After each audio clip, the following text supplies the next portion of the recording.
time for Ermanni and Edwards with Maz, live on the Woodward Sports Network. Every day, 2 to 4 p.m. Starring Ryan Ermanni, Michigan great and former NFL baller Braylon Edwards, and of course, Tom Mazaway. Let's talk some sports.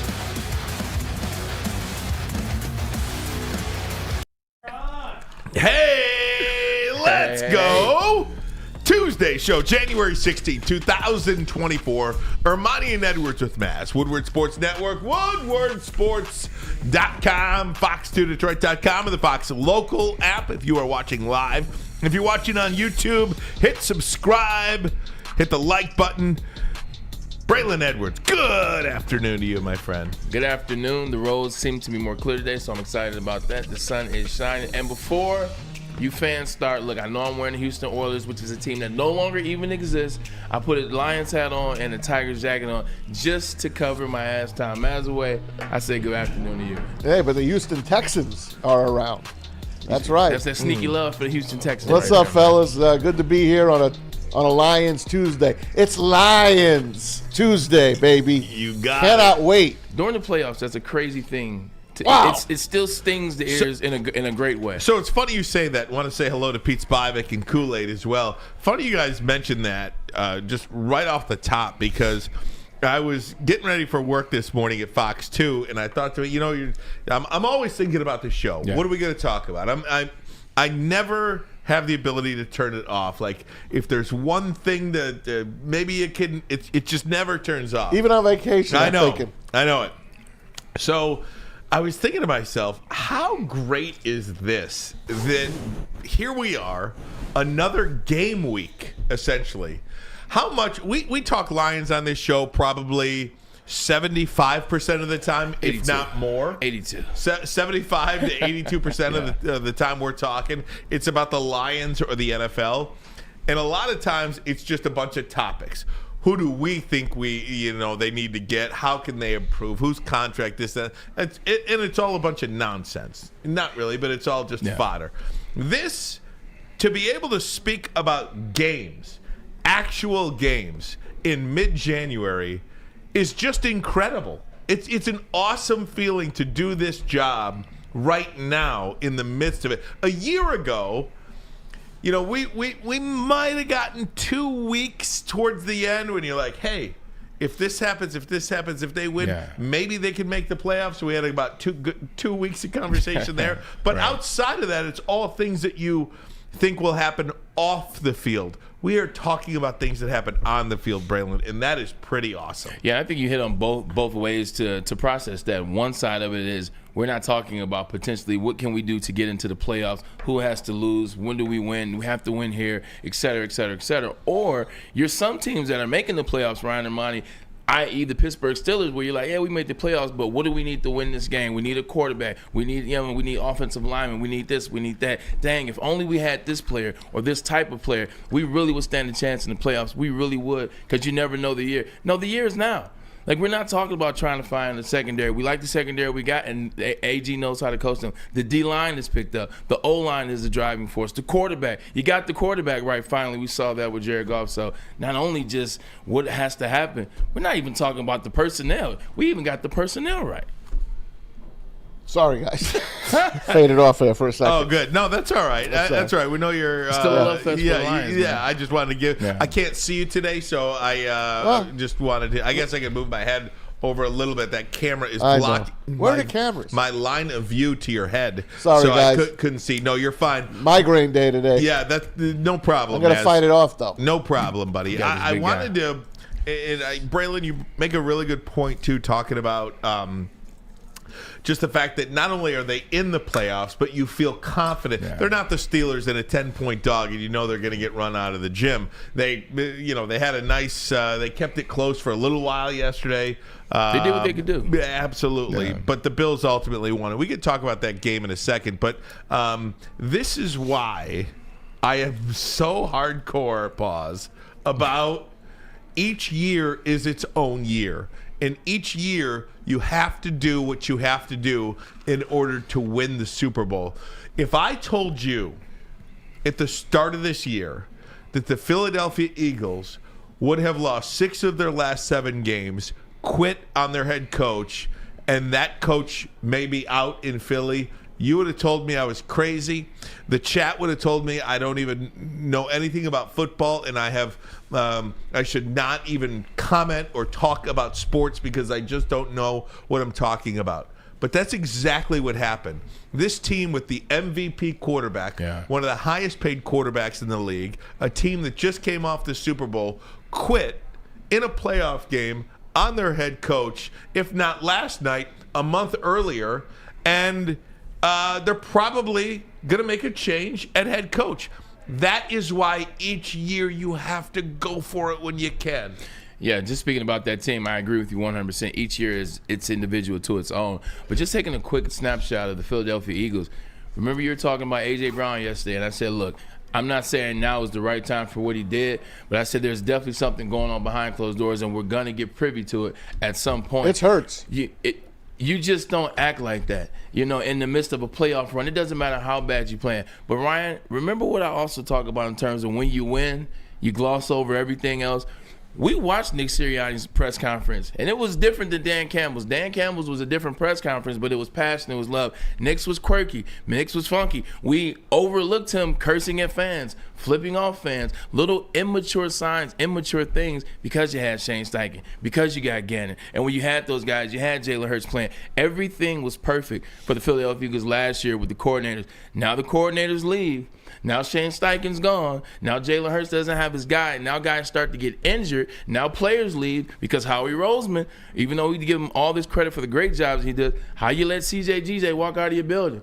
How do you let that guy leave? How do you get rid of some of the other players you did? So when you get to the point, Nick Sirianni, he's not the right coach for a job because he's outmatched. He's in over his head. When everything was perfect, it seemed to work, and we glossed over the little things that Nick Sirianni showed us. Much different than Dan Campbell and how he is. We know who Dan Campbell is, whether it's his offensive coordinator, defensive coordinator. He's the same guy he's going to be with or without those people. Dallas Goedert last night, if you noticed, at the end of that game, I think he called him a bitch. I think he went over and he called Jalen Hurts a bitch, and Jalen's just sitting there. You know how he sits there and he just stares into the distance.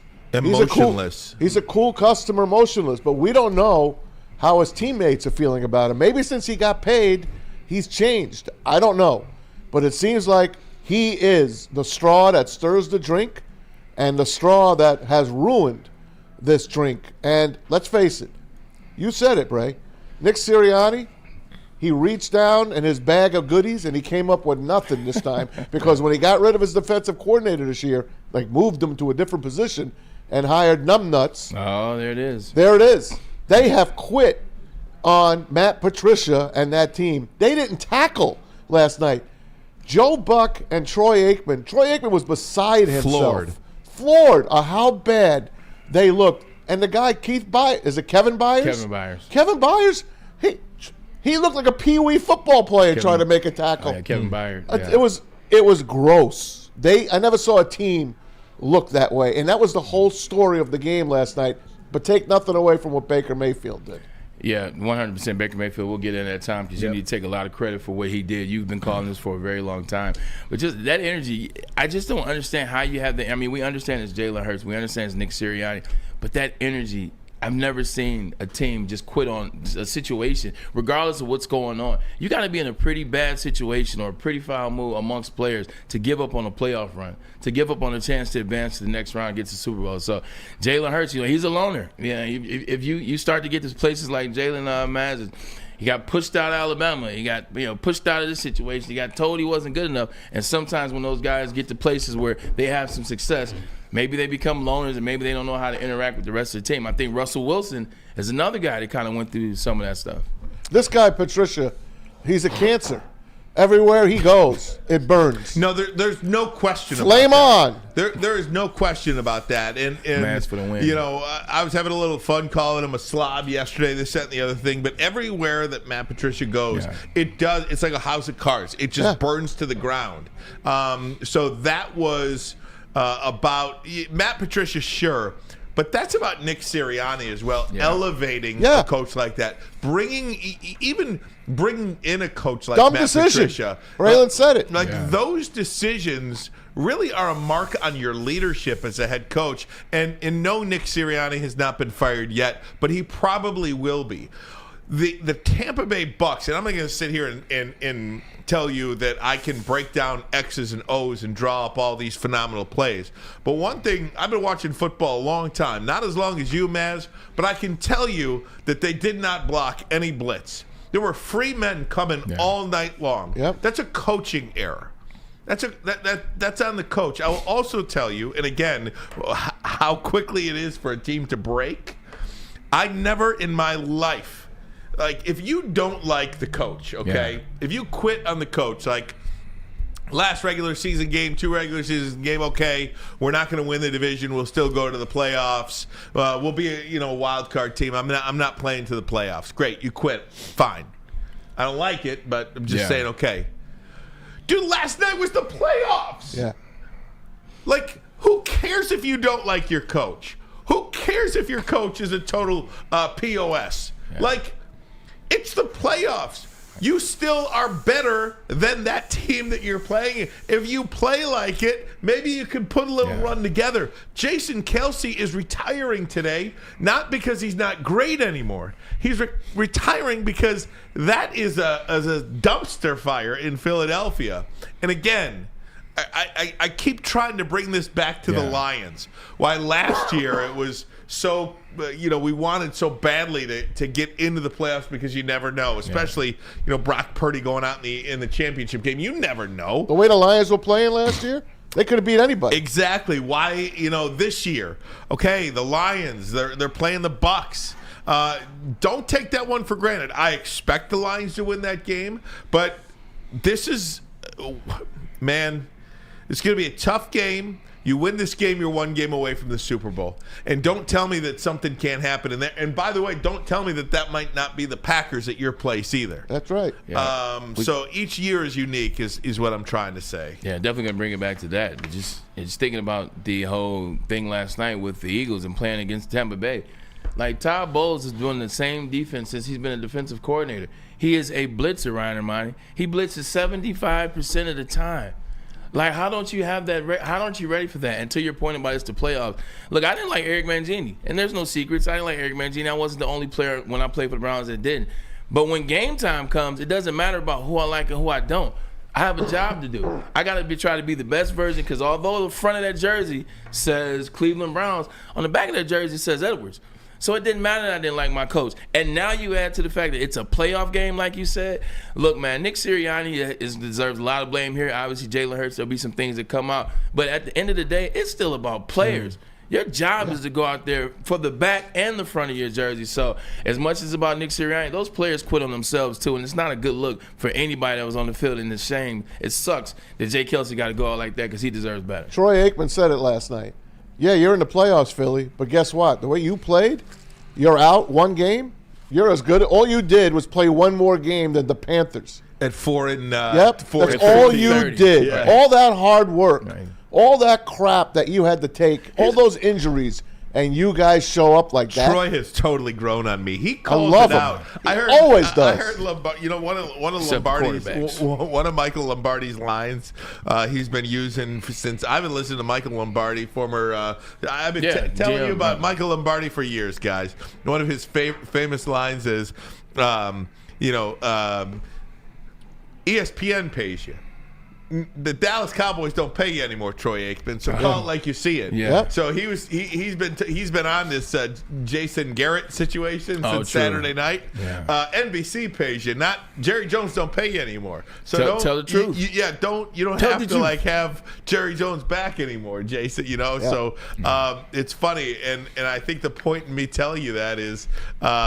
I don't really remember what the point in telling Troy you that Aikman was. talking Troy about Aikman. stuff. He has grown on me terrific. because all he does is call people out for doing the wrong thing. That's it. Speaking of that, I know we got to get to a break. Maybe this is a good question when we come back. Which one was a bigger letdown? Same division, the NFC East. Woo. Was it the Cowboys or is it the Eagles? It's a great question. We'll talk about it next. And both may have new coaches coming next year as well. But That's first, 10 jobs. a message. And that was the projection. 10 jobs. From us here at WSN, how would you like to wear something new and fashionable. New designs, amazing apparel, the ultimate swag. Check out Woodward Sports' latest gear at woodwardsports.com. All you have to do is click on the shop tab and you'll see hoodies, tees, hats, all guaranteed to turn heads. Latest designs today, woodwardsports.com. Affordable and comfortable and every other able that you can think of. Relatable. Right. Woodwardsports.com. Click shop. Wearable. Your home is your most important asset. Flexibility in the sales process is key. When you work with Mark White & Associates, you can cancel at any time, for any reason, without penalty. Speaking of flexibility, check this out. Who you work with matters. Hire the best broker in the game.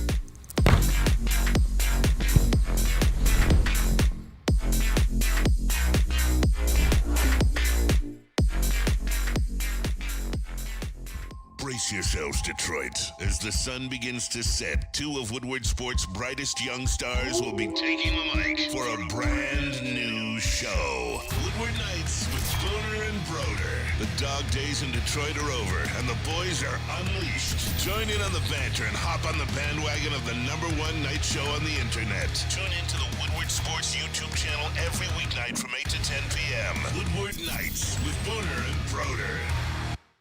For over 60 years, Fairway Packing Company has provided Michigan's finest restaurants, hotels, and casinos with prime beef, Wagyu beef, and dry-aged beef. You could experience the Fairway difference for yourself today. Just visit the steak shop in Grosse Pointe Woods for grab-and-go steaks, or order online if you can't make it in person. FairwayPacking.com. FairwayPacking.com. So the NFC East is really, they went from one of the best divisions in football to really one of the most disappointing. Who is more disappointing? We'll get to that in a second. Great question, Braylon. But just stick with Nick Sirianni for a minute. This was a guy that was the head coach of a team that got to the Super Bowl last year and played in probably one of the best Super Bowls in our lifetime. And it seemed like whoever had the ball last was going to win that Super Bowl. Kansas City had it last, and they won. Does he get fired this year? I'll go first because I'm on the fire Nick Sirianni. I think once you lose a locker room, there's no need to wait any longer. You will not get that locker room back. Not that particular locker room. Not saying you can't go somewhere else. Not saying Nick Sirianni can't go to the Bears or wherever, even though the Bears' job isn't open. You understand the point. Yeah. But Nick Sirianni will never get that locker room back in Philadelphia. And at that point, you're just wasting time. Why do you say that? Because his team quit on him. Braylon, can he get a locker room back? You want to say what you want to say first? Yeah, I do. This is a guy that went to the Super Bowl last year. Now, they have an owner in Jeffrey Lurie that has a quick hand. Remember he let, who was their coach that won the Super Bowl? Doug Peterson. Didn't re-sign him. Let him go. Yeah. After a year, after winning the Super Bowl, after putting up 600 yards on Matt Patricia's defense in New England. 600 yards they put up. And then what happens? He winds up in Philadelphia.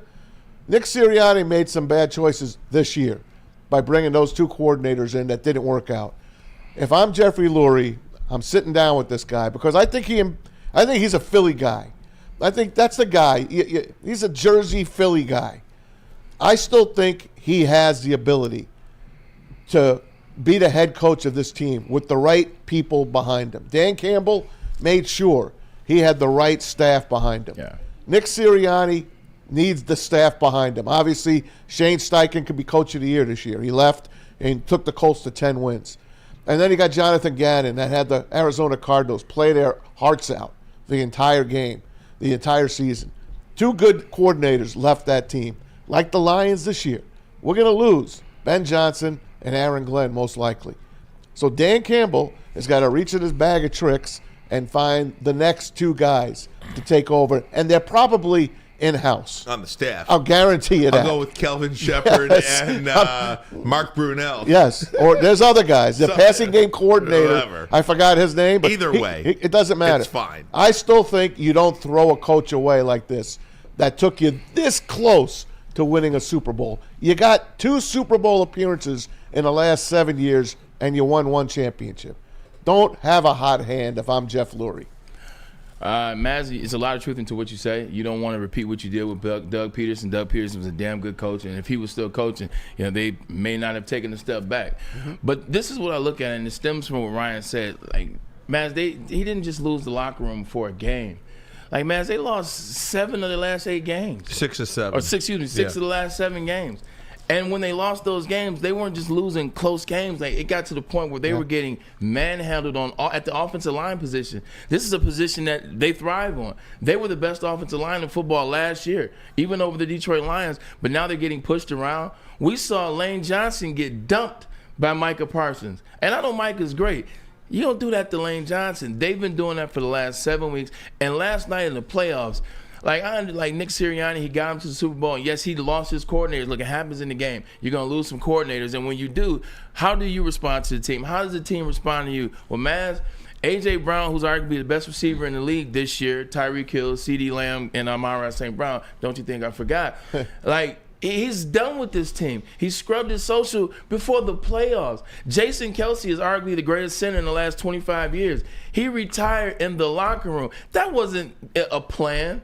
That wasn't the plan. He retired on the field with 5 minutes to go in the game. Exactly. That's not a plan. That's called, I can't do this S anymore. Right. And this is the final straw where I say I don't think you can bring them back because you can't get those guys back. What do they win the most on? Free agency. All the players they bring in. How do they win the free agency? Because guys are telling them, hey, you might want to come here. This is what we do. Now what do you think is going to be the question when Howie Roseman rings your line? You're going to call i.e. A.J. Brown, i.e. Jason Kelce, i.e. Lane Johnson, i.e. insert Devontae Smith, and they're going to say, don't come here.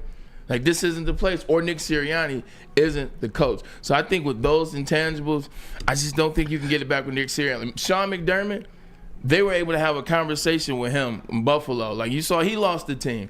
They were able to have a conversation, and he pivoted. He said, you know what? Maybe I need to ease up. Maybe I need to relax. Hey. Maybe I need to fire Ken Dorsey, hire Brady, and I'm going to just relax a little bit. They haven't lost a game in eight games.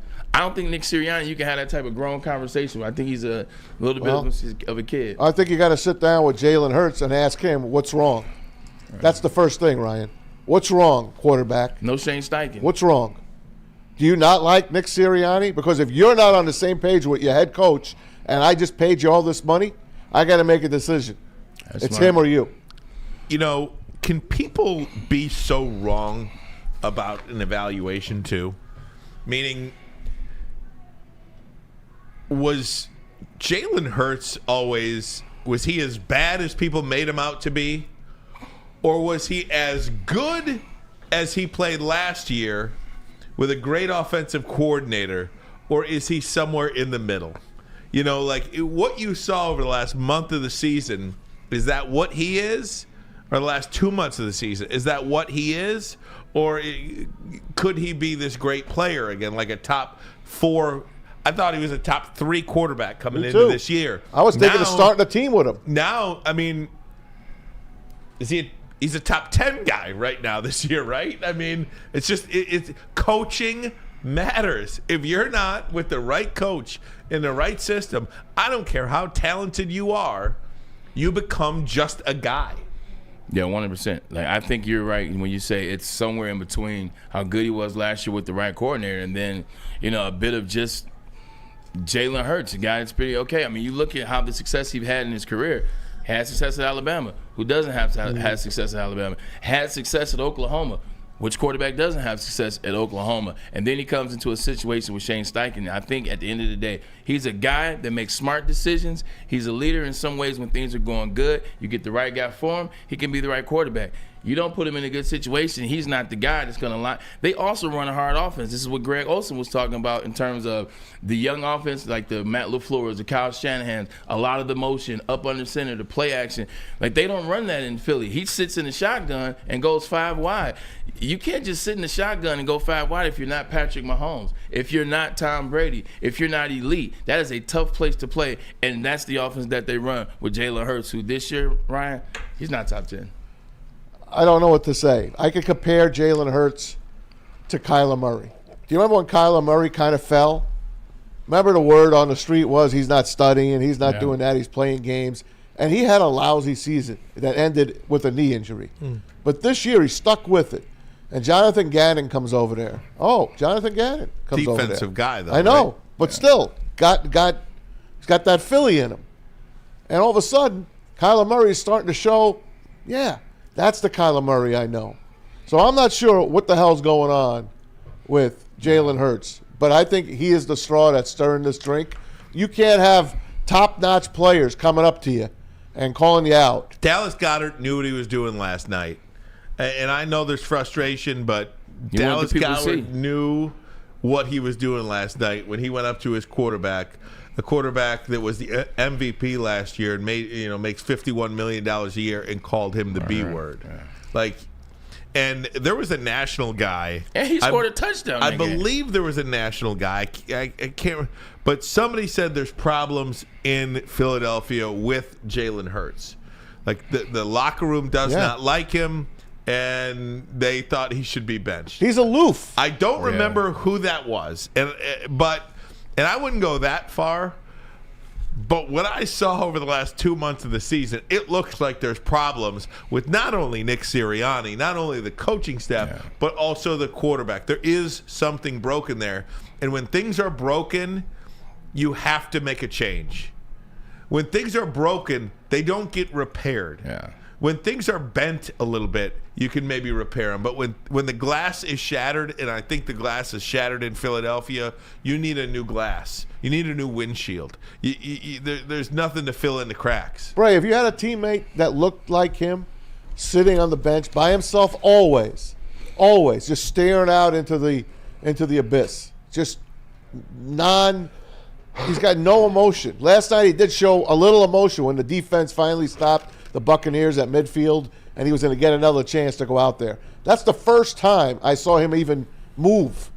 Have you had a guy like that, and is that bad? Look at Tom Brady, up and down the bench, screaming at people. I mean, Baker did that last night. Baker was up and down the Baker's bench. like that. Baker is like that. Like Baker was like that in Oklahoma. You know what?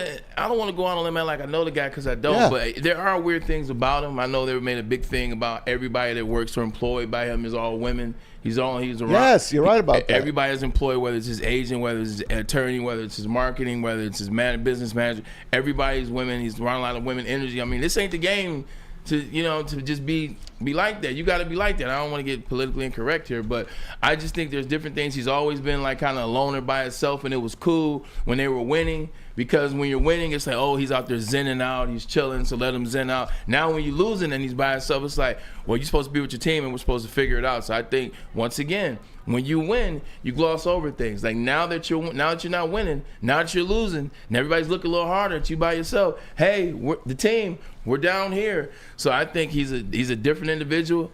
And what happens when team rush the decision? Like when the Chiefs paid Patrick Mahomes, Ryan Ermanni, they paid him after they saw what? He was the guy. He was going to consistently be in the Super Bowl picture. He could be an MVP candidate. This is the guy you're going to build your team with. The Eagles paid Jalen Hurts because they didn't want Jalen Hurts to hold out. It was a rush decision to pay Jalen Hurts based on that. So I think they got forced into a situation and they paid a guy like Russell Wilson. You pay those guys and it changes, man. Hey, look, man. Believe it or not, I'm a quiet type of guy. I like to just sit and chill and watch my TV, and I love my family, love my friends. Yeah. So I don't take anything away from Jalen Hurts if he wants to just be cool. Not at all. But you know what? I like a guy. It's football, man. It's testosterone. It's the NFL. Like Bill Parcells was on the field screaming at guys. Dan Campbell's on the field screaming at guys. The only thing I didn't like about Jim Caldwell is he sat there like a mute, and that to me, that just gave the referees more ammunition to crap on us because they know the head coach is not going to be up there. You know what? So Jalen Hurts is sitting on the bench like a mummy. To me, that's a cancer. So are you going to blame the head coach for that? Nick Sirianni is up on everyone's you know what. He's doing what he's supposed to do. And that'll be the last word on that, Maz. I don't know what's going to happen, but all I can see is with my eyes, something's not right in Philadelphia. That is a great football team. You got A.J. Brown wanting to leave. You got Brandon Graham. He don't want to come back. You've got Lane Johnson. He don't want to come back. Jason Kelsey. Nobody. He don't want to come back. There's going to be a lot of turnover there in Philadelphia. So we'll see what happens. Expected to be joined by Jennifer Hammond next. We're going to continue. She's going to V-mix in now. So, oh Pete, send me a that V-mix. is great. Send me a V-mix. So in the meantime, while we track Hammer down, we're going to continue on with this NFL discussion. We've spent so much time talking about Philadelphia. What about the Tampa Bay Bucs and Baker Mayfield?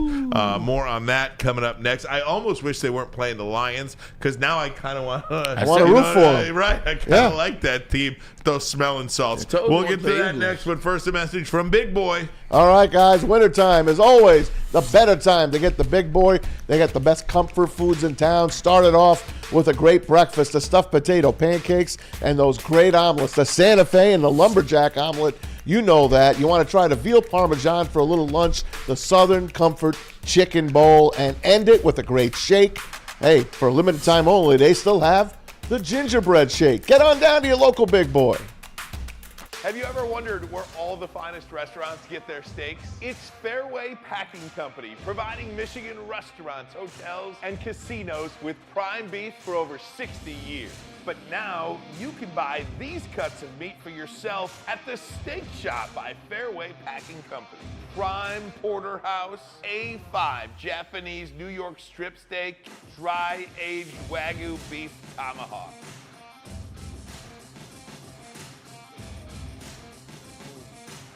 Delicious. Get to the Steak Shop today. Enjoy fine wine, have a private party, and get the finest cuts of meat anywhere.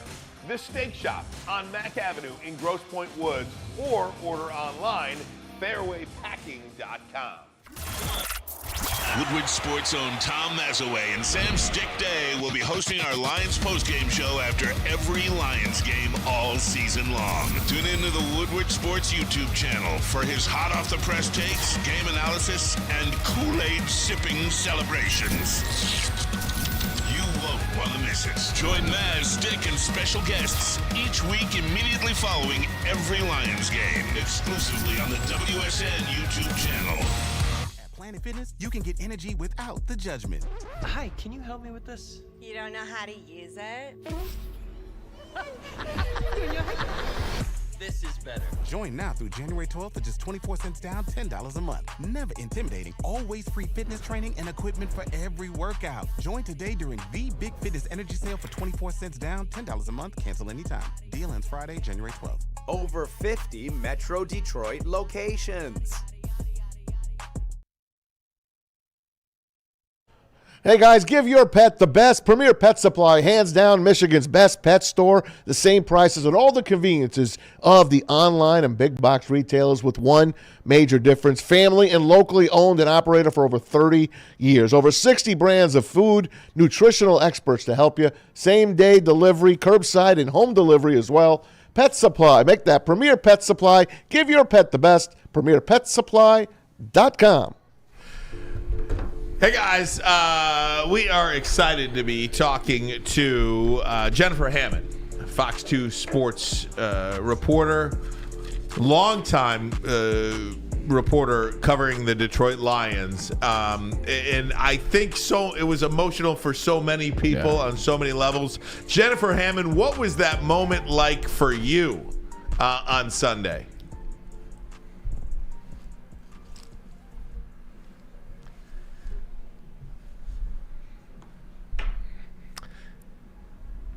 I can't hear. I'm sorry. I can't. Jen once.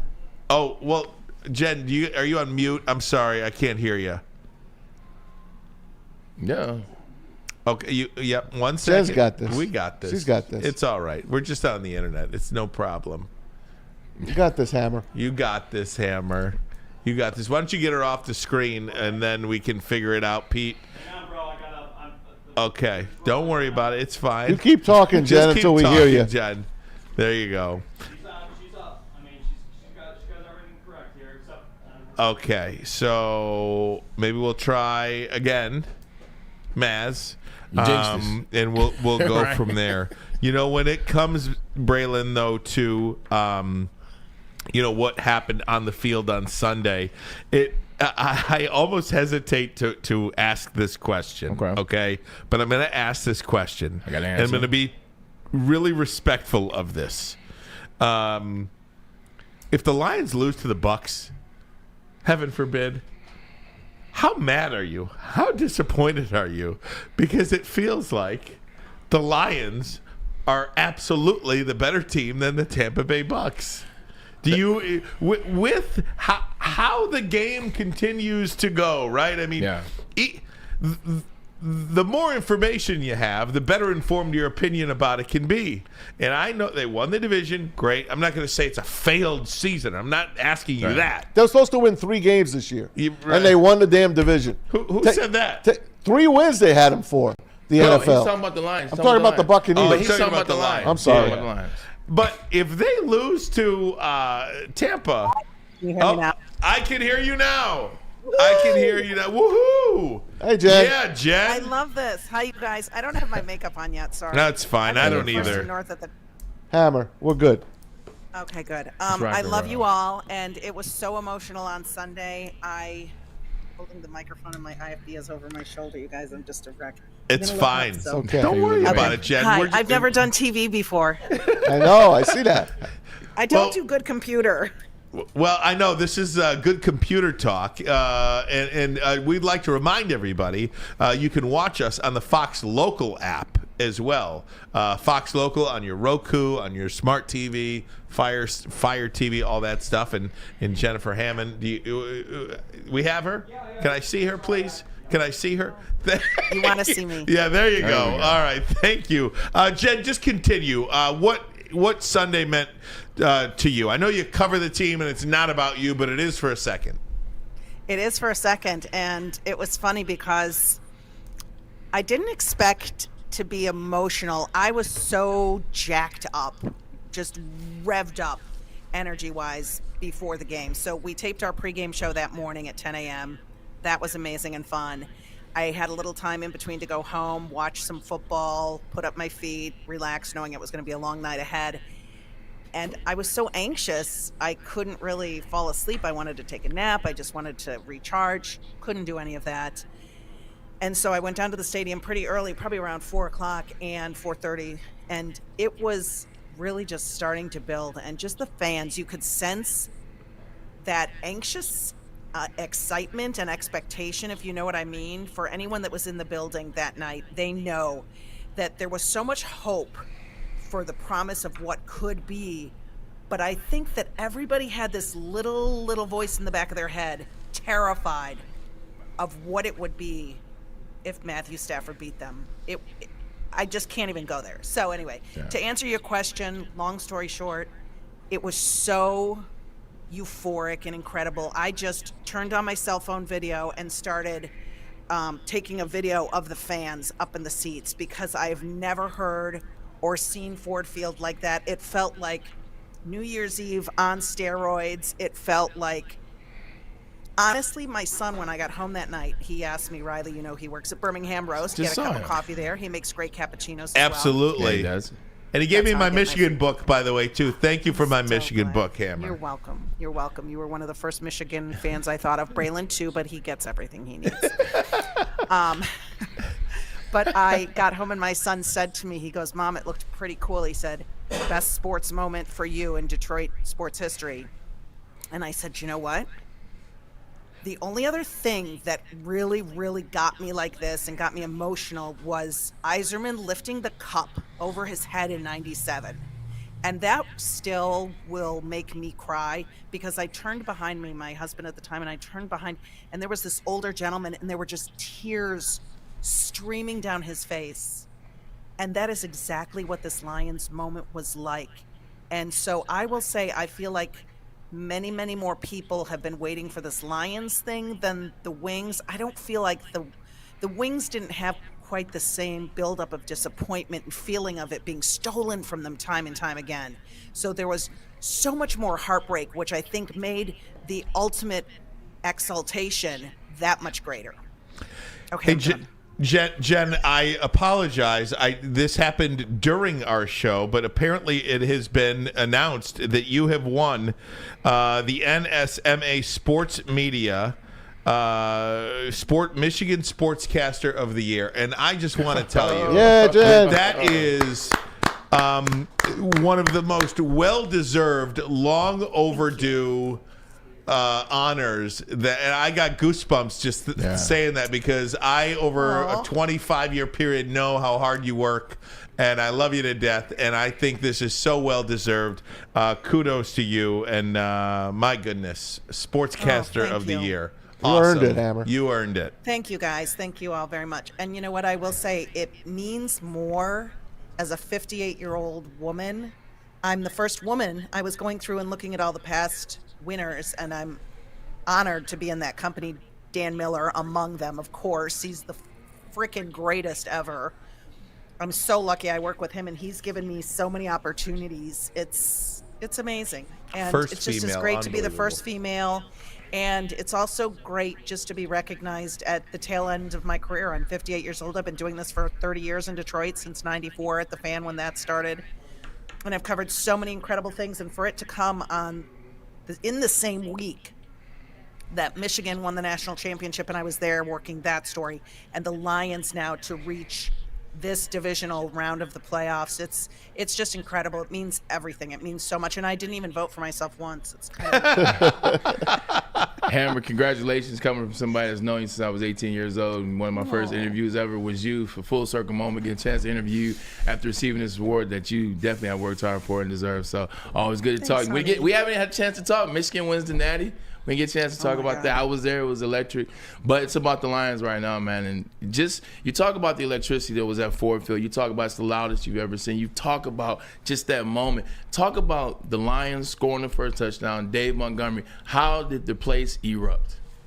Dude, I loved everything about that opening drive, because watching that Green Bay game against Dallas, I thought to myself, this is what the Lions need to script. This is how it needs to go for them. And you know they script their first, what is it? I don't even know how many plays. Is it 20? 15? Yeah, okay. 15, yeah. And as sound as that run game is, the key we knew, all of us knew, right? Up front, that offensive line all week long was going to be the key to this game. I know everybody was terrified about the defensive backfield, and certainly Stafford gouged them. He made them pay on those 2 big touchdown plays. But when you saw the offense come out and execute like that, exert their will, push the ball downfield, and they did it. It was textbook. 5 runs, 5 passes. Goff was 5 for 5 for 51 yards on that opening drive, and it was just a thing of beauty. And as soon as that happened, I said, bring it, come what may. They can win a shootout. And I think one of you guys might have said earlier in the week, it's going to be a lot like that Chargers game was. Yeah. And it sure started to look like that. But then they get to the point where the defense, a little leaky, bend but don't break. And I used to hate that term when Wayne Fonts used it. It drove me crazy. But man, 0 for 3 in the red zone, that is how you win football games. And that's how you survive and advance in the tournament. And I was so encouraged when I saw those 2 things happen, that the defense held them to field goals and the offense went down and went touchdown, touchdown, touchdown on their first 3 drives. Jen, you're absolutely correct. You talk about bend but don't break. I mean, Matt Stafford found a way to have an amazing game. Puka Nacua, my God, he's going to be a player in this NFL for years to come. But you hit on it. It's bend but don't break. The tighter they got to the red zone, that's where they really start to put the clamps on.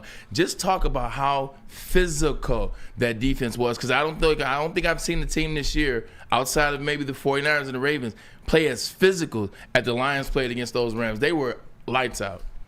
They were jacked up. They were ready to go.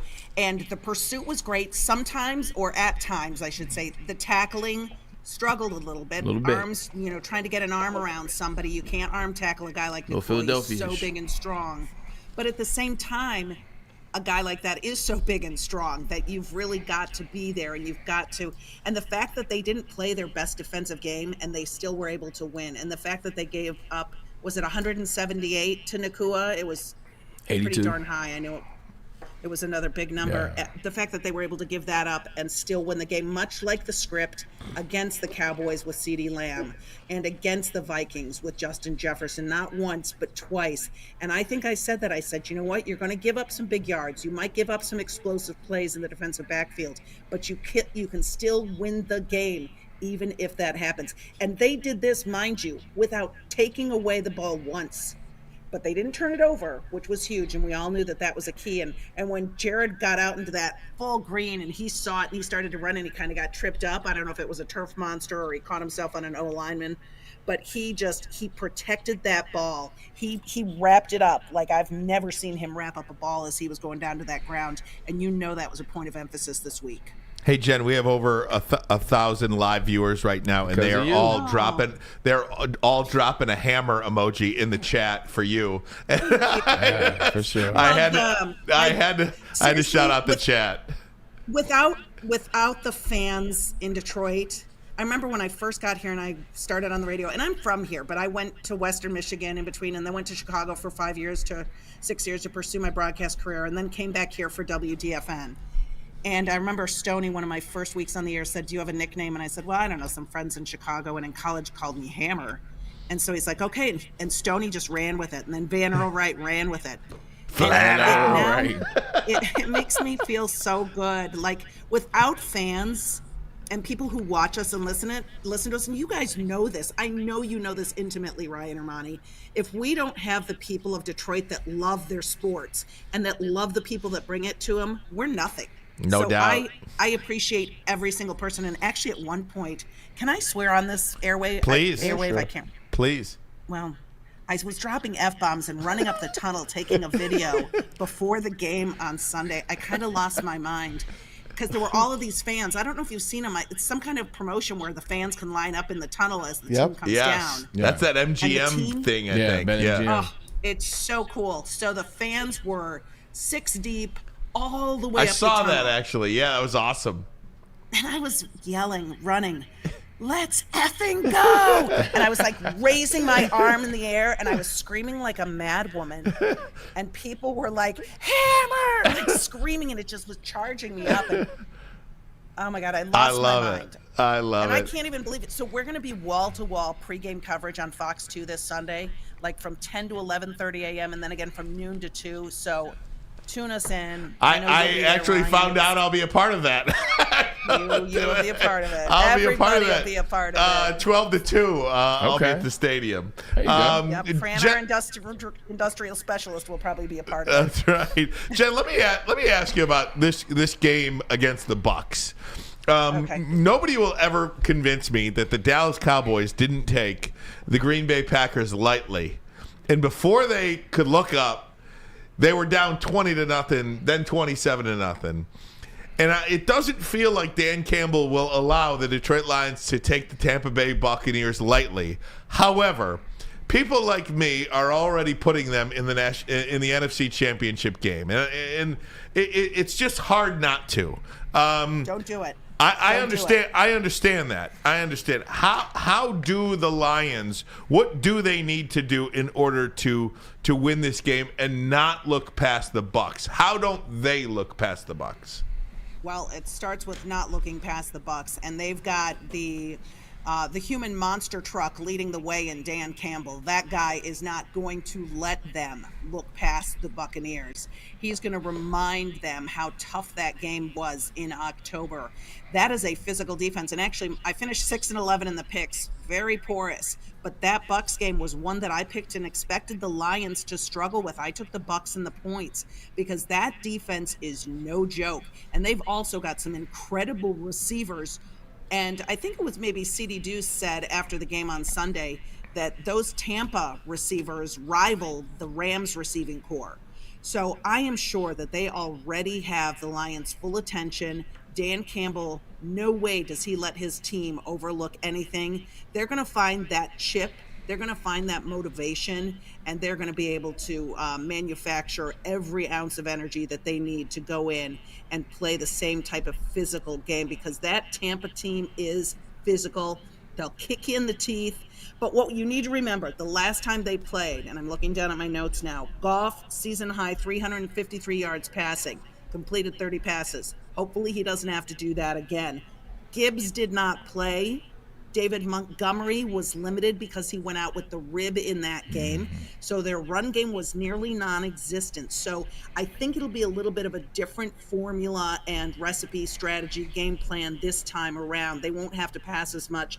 And also Jonah Jackson didn't play in that game. So the fact that they got out of Tampa with a 20-6 win tells you a lot of things. They also, I think, had one turnover in that one takeaway and protected the ball pretty well. So it's just going to be basic fundamentals of football, and no way in the divisional round do they take anything for granted. They better not. Hammer, as amazing as you are, thank you for doing the show. We have nothing else to add. I think that is exactly what's going to happen. You nailed it. But last thing I will say, and we'll make this quick, we're up against it. Just talk about Jared Goff having that full circle moment, beating the team, the whole 9 yards, but just talk about him being able to win the game on his own route, throwing the last play to Amon-Ra St. Brown. Is that going to be a confidence boost for him the rest of the playoffs, you think? I think it is a confidence boost for the entire offense, and it shows you what Dan Campbell is made of and what that offense is made of. Just when you think we're going to run and try to run out the clock, we can pass and we can get a first down and we can take a knee and we can never give you the ball back. And I love that about this team. Yeah. They've done that a lot this season. There have been very few games where Lions fans have had to kind of sit on their hands, bite their nails, whatever, freaking out that the defense was going to give up a huge play at the end, because the offense is able to stay on the field and keep the ball away. Because every quarterback in this league is great. Every quarterback in the postseason is even better. Baker Mayfield has been much better as of late. I mean, he had his way. It was a terrible Philadelphia defense, but he had his way with them last night. So nothing will be taken for granted, and I think that these Lions have all of the confidence in the world in their offensive line, their coach, Ben Johnson, the game he can call, and Jared Goff. My God, take a bow, take your flowers. This guy is having a moment in the sun that I love. There was actually a video I just saw online, and I don't know if it was from Woodward Sports. Your people who do the Twitter and the Instagram do a fantastic job. Great job, yeah.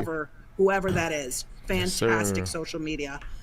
But I just saw something where it was Goff, and it must have been his dad driving. I thought like it was his dad. Yeah, I thought it was his dad. And the whole freaking crowd was yelling for Jared Goff. And when he was coming down the tunnel and he was yelling, they were chanting Jared Goff. I mean, this city, I love how they love him. And I love that I know that it matters to him.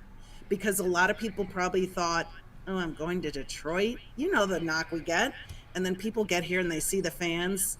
It's all about the people here. We are an amazing fan base, and I'm so proud that the fans have done all the right things. I'm sorry Matthew Stafford is butthurt about whatever. I can't imagine people were booing those little girls. They're so cute. Nobody was booing those little girls. There's always going to be one or two. But I There's wish always he one or didn't say two. They might have been booing Kelly Stafford, but they weren't booing the little girls. You know what I mean? That's a great point. You know. Yeah. But anyway, I digress. So I got to go do First and North, kids. I love you. Can I come in on Thursday and see you in person? Come through. Love it. Love to. Love I it. want coffee. You're welcome. You got it. I know a guy that makes a really good coffee, Not too, bad. by the way. Cappuccino, baby. See you, Jay. All right, Congratulations. We'll Congrats the again. Michigan Thank you. I love you Sportscaster of the guys. Year. Yeah. First female ever. Jennifer Hammond. Thanks, Hammer. Thanks, guys. guys. You got it. Love you too, Hammer. We got to get to a break. We'll come right back. But first, a message from Guardian Alarm. They're your local security experts and have been for over 90 years. When you see that black and yellow sign out in front of your house, it tells the bad guys one thing. Stay out. Whether you are at home or on the road, they're 24/7 professional monitoring, customized solutions from real experts, and technology backed by people means you are backed by the best. Call this number right here, 1-800. Stay out. That number again, 1-800. Stay out. Call them today. Tell them Woodward Sports sent you. Any chance the Lions look past the Bucs? We'll talk about that next. Ooh. Stop searching for a vehicle and start finding one. Les Stanford Chevrolet Cadillac makes it easy. We harness the power of multiple dealerships and own the biggest selection of GM brands in the area to get you the car you need. With the Les Stanford Group, you'll have access to 4 different dealerships, providing you with more makes, more models, and more choices. We're connected to more than 1,000 vehicles. And with so many high-quality CPO vehicles available, you'll find new car quality at pre-owned prices. You can start and end your search at lesstanford.com today. Now, coming to Woodward Sports, Woodward and Main Street. next. The Woodward Sports Network Detroit Lions Show. Let's go! Catch Gabrielle D. Phillips, Matt Broder, and Terry Foster for all the latest news on your Detroit Lions every week. Only on the Woodward Sports Network YouTube channel and woodwardsports.com. Hey, gang, I want to tell you about Les Stanford Chevrolet Cadillac Buick GMC. That's right. What happens when you run a great business for over 50 years? You expand and offer more products to more people. That's exactly what Les Stanford did by adding Les Stanford Buick GMC. They offer the same great service that customers have come to know. Located on Woodward, just south of 9 Mile in the great city of Ferndale. And of course, if you're looking for a Chevy or a Cadillac, Les Stanford in Dearborn, where they have been for over 55 years. You can find the brand you want under one umbrella. LesStanford.com. LesStanford.com. Find new roads. Find them. Guys, any chance the Lions look past the Bucs, Bray? You will not convince me that the Dallas Cowboys didn't look and see the Green Bay Packers on the other side, Jordan Love, the youngest team in the National Football League, and just think they could show up and win. Yeah. It goes against everything Dan Campbell and this coaching staff and this organization has stood for, but human nature is also a you-know-what. Human nature's it's a you-know-what, like you said, but at the same time, when you got guys like CJ, GJ on that sideline, in that locker room, he's not going for that. He's not allowing those guys to think past the Tampa Bay Buccaneers into what could be in 2 weeks against whoever wins and blah, blah, blah. Dan Campbell isn't going for that, as you said. He's not going to. Now, if you ask me, do I think they can lose? Of course I think they can lose. Mm-hmm. Like, because of the way the Tampa Bay Buccaneers are playing, the way in which they blitz from the safety position. We haven't seen anything like that yet. The way the defense, like Hammer said, is playing the wide receiver core. You saw more guys step up last night.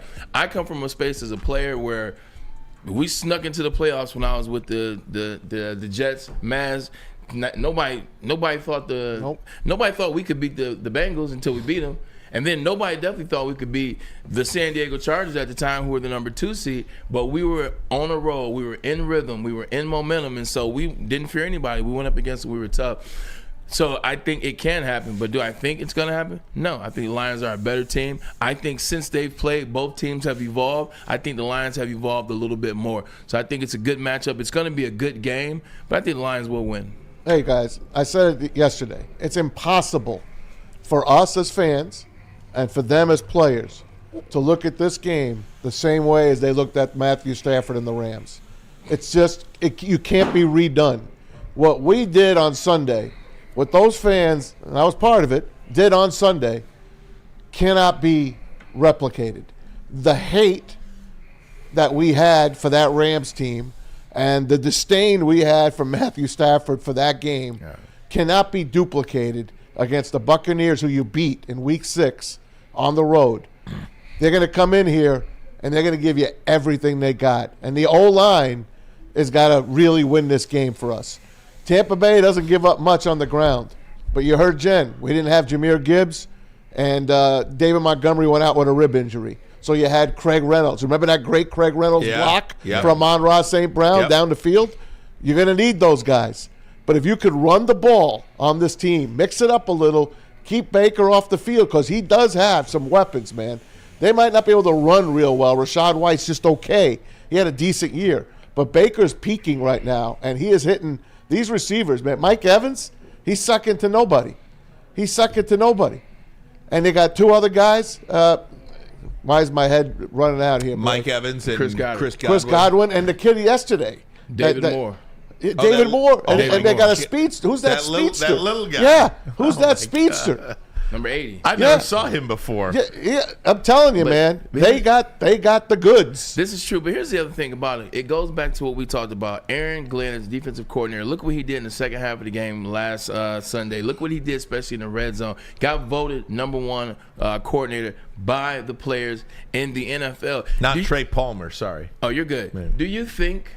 Do you honestly think that Aaron Glenn is going to go to this game and not be prepared, much like the Eagles were, where you just allow them to blitz and blitz and blitz until their heart's content, and you put all their pressure on Jalen Hurts and the running back? That's not going to happen. So when I watch the game, I'm like, yeah, Tampa Bay Bucs are for real, and they have a lot of momentum game right now because of Baker, the way in which he's playing, and the way in which he's leading. believe it or not. The way in which he's leading, they have momentum. But this is the Detroit Lions we're talking about with Aaron Glenn. I just think that they match up well. I think it'll be a hard-fought game, but I like Lions' chances by a long shot. Do you see him taking that smelling salts coming on the field? It's the greatest. I want to talk. Sit tight on that. I want to get back on time. We'll be back 60 seconds. I do want to talk about Baker Mayfield. Stay right there. First, a message from Swiss.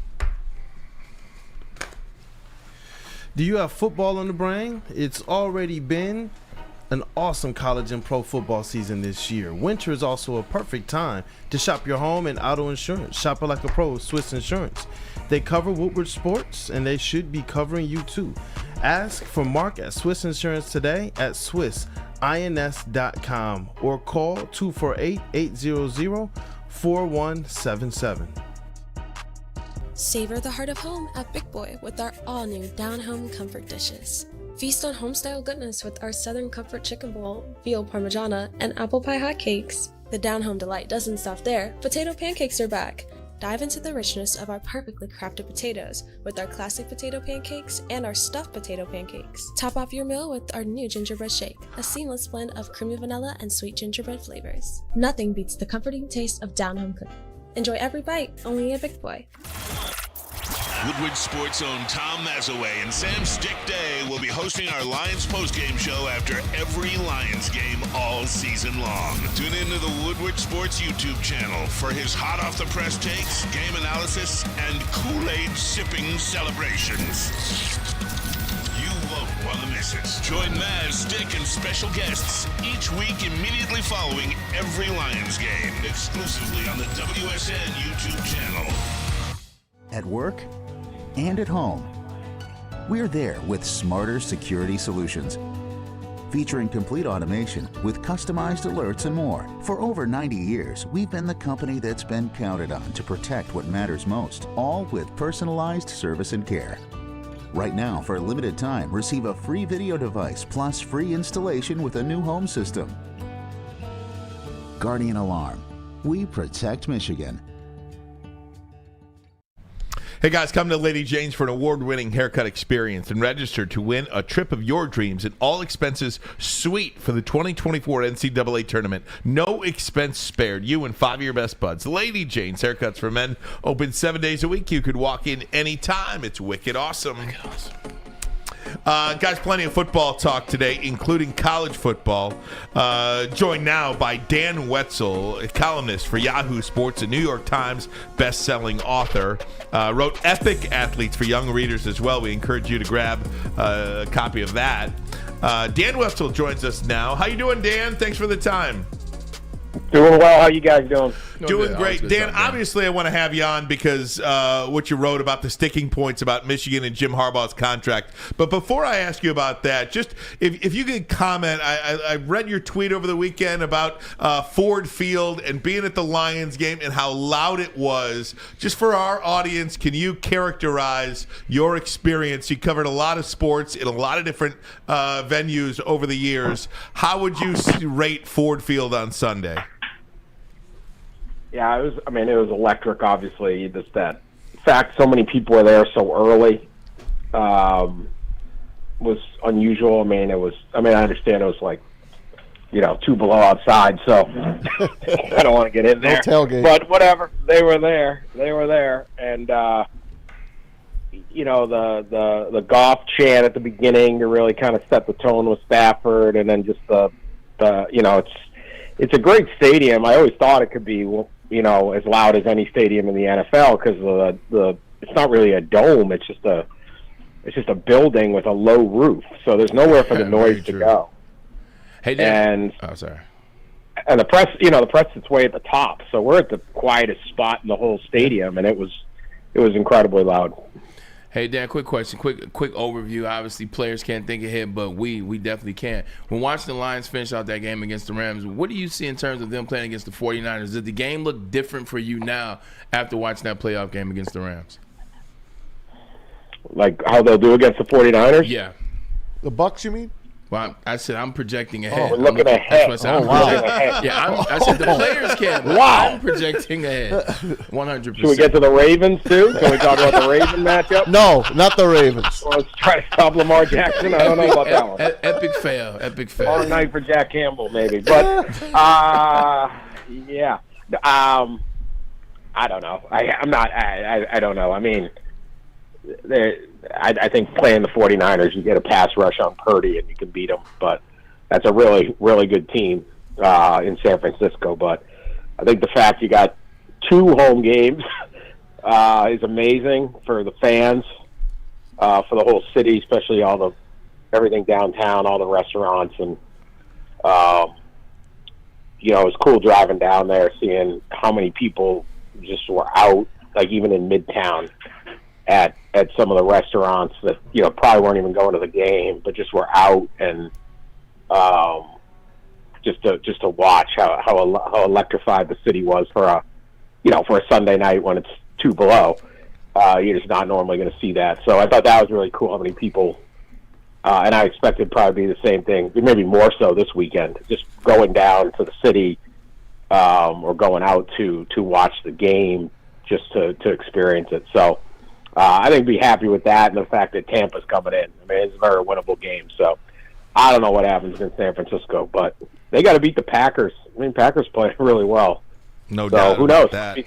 Might be 3 home games. No doubt about that. Talking to Dan Wetzel, columnist for Yahoo Sports, who wrote about this Jim Harbaugh potential contract extension and some of the sticking points with that. And Dan, it feels like, according to your reporting, it is all about this language regarding a potential out clause, essentially. Correct? Well, it's about whether Harbaugh gets a job. Look, if the right place offers him an NFL job, I think he's going to take it. And we could have, 7 openings right now. Dallas, Philadelphia, and Pittsburgh could still open. And so we're moving into some. That's almost a third of the league could have an opening, and some really strong franchises. This isn't just like anyone want to take that Carolina job. Like that's a graveyard. When you've got that many, big time franchises, I think that the chances of Harbaugh getting a job that he's going to want are pretty high. So I still think, I think he'll leave for the NFL. But if he stays, there's a lot of talk. Is the contract done? Is it not? They haven't figured out the termination clauses. It's $11.5 million guaranteed, 6 years, highest paid coach in college football. But what can he be terminated for? So he's looking for basically immunity from being terminated for anything that happened in the first scandal that we had, the so-called cheeseburger thing. As fans kind of like to call it, a little bit more than that, but there's that case that they've already got the notice of allegations, and then there's the Connor Stallions advanced scouting. So on either of those, he would not be able to be terminated. Then he wants, they're entering this era of college football where the new rule is the coach has strict liability for what any staffer does on any violations that someone on the staff does. The coach is also responsible. I expect this to be pretty controversial going forward. I think the Harbaugh camp is kind of looking ahead at that and saying, look, we don't want to be fired. But, if something like a Connor Stallions happens, it's really hard to have full control over 100 people working underneath you.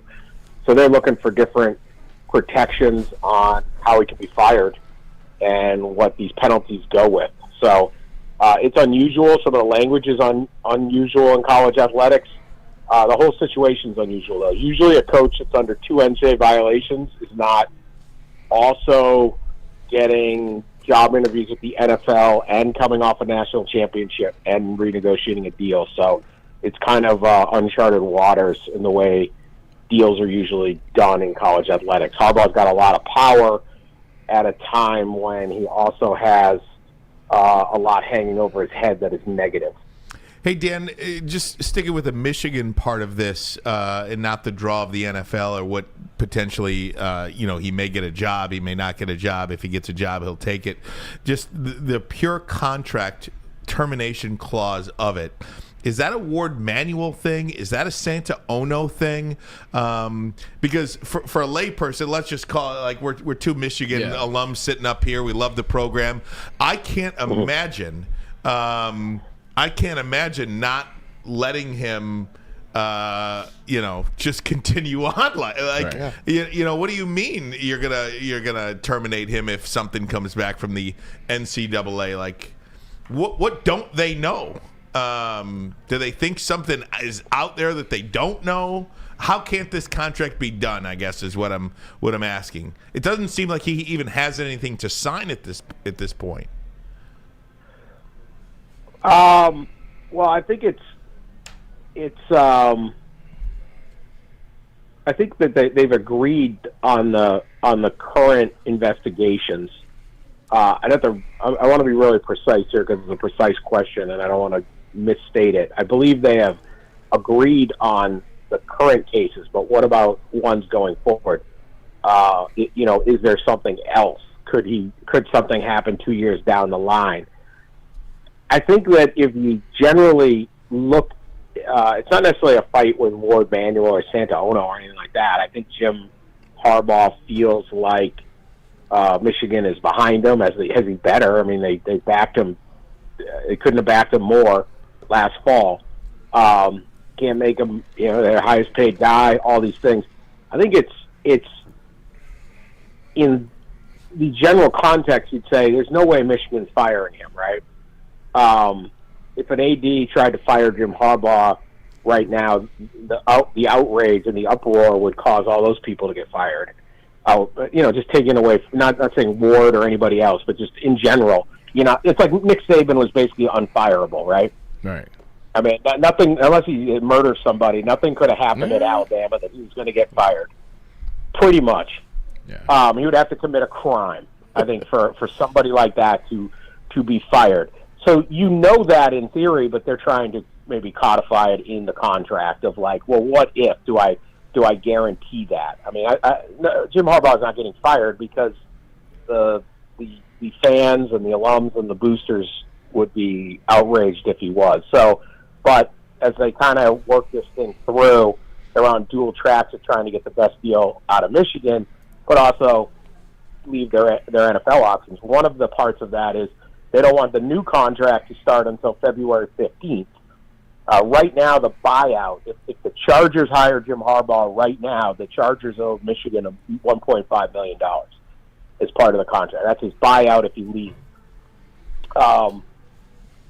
The new contract that would raise to $4 million, he doesn't want that to start till February 15th, which by then all these jobs would have been sorted out. So, both sides are trying to get the best situation and the most protections and all of those things that they possibly can going forward. It's not unusual for that to happen. It's just, as with everything with Harbaugh, it's drawn out in public. It's just the kind of the nature of the guy. Hey, Dan, forgive me if you answered this question already, but if Michigan forgoes the language for Jim Harbaugh to sign right now, does Jim Harbaugh stay at Michigan in that scenario? Because I don't know. I'm not his agent, so I don't know. It's not holding him up because he wants to see what NFL jobs are going to get offered. Okay. If it was as simple as that, they would have a deal. But he's in Los Angeles interviewing for a job for a reason. And like I said, there could be 10 NFL jobs open, including, we're talking serious franchises. Cowboys. New England, Dallas, Philly, Pittsburgh. Like, these are the real teams, not Carolina and stuff like that. Not these other, the blue blood NFL programs. And you come in and you got there is talent. And I'm not saying he's going to get those jobs, but if this isn't if he can't get a job this year, the NFL doesn't want him. I mean, he's got a third of the league potentially open, all over the country, all different situations. So I don't think there's anything Michigan can do that would just have Jim Harbaugh sign a contract right now. They're just trying to get the most protection in case this doesn't work out. Dan, were you surprised about Nick Saban walking away from Alabama and how quick the Washington head coach, Kalen DeBoer, went over there? Not really. I mean, I didn't think – I thought there was a lot of thought that Saban would retire after the Rose Bowl loss.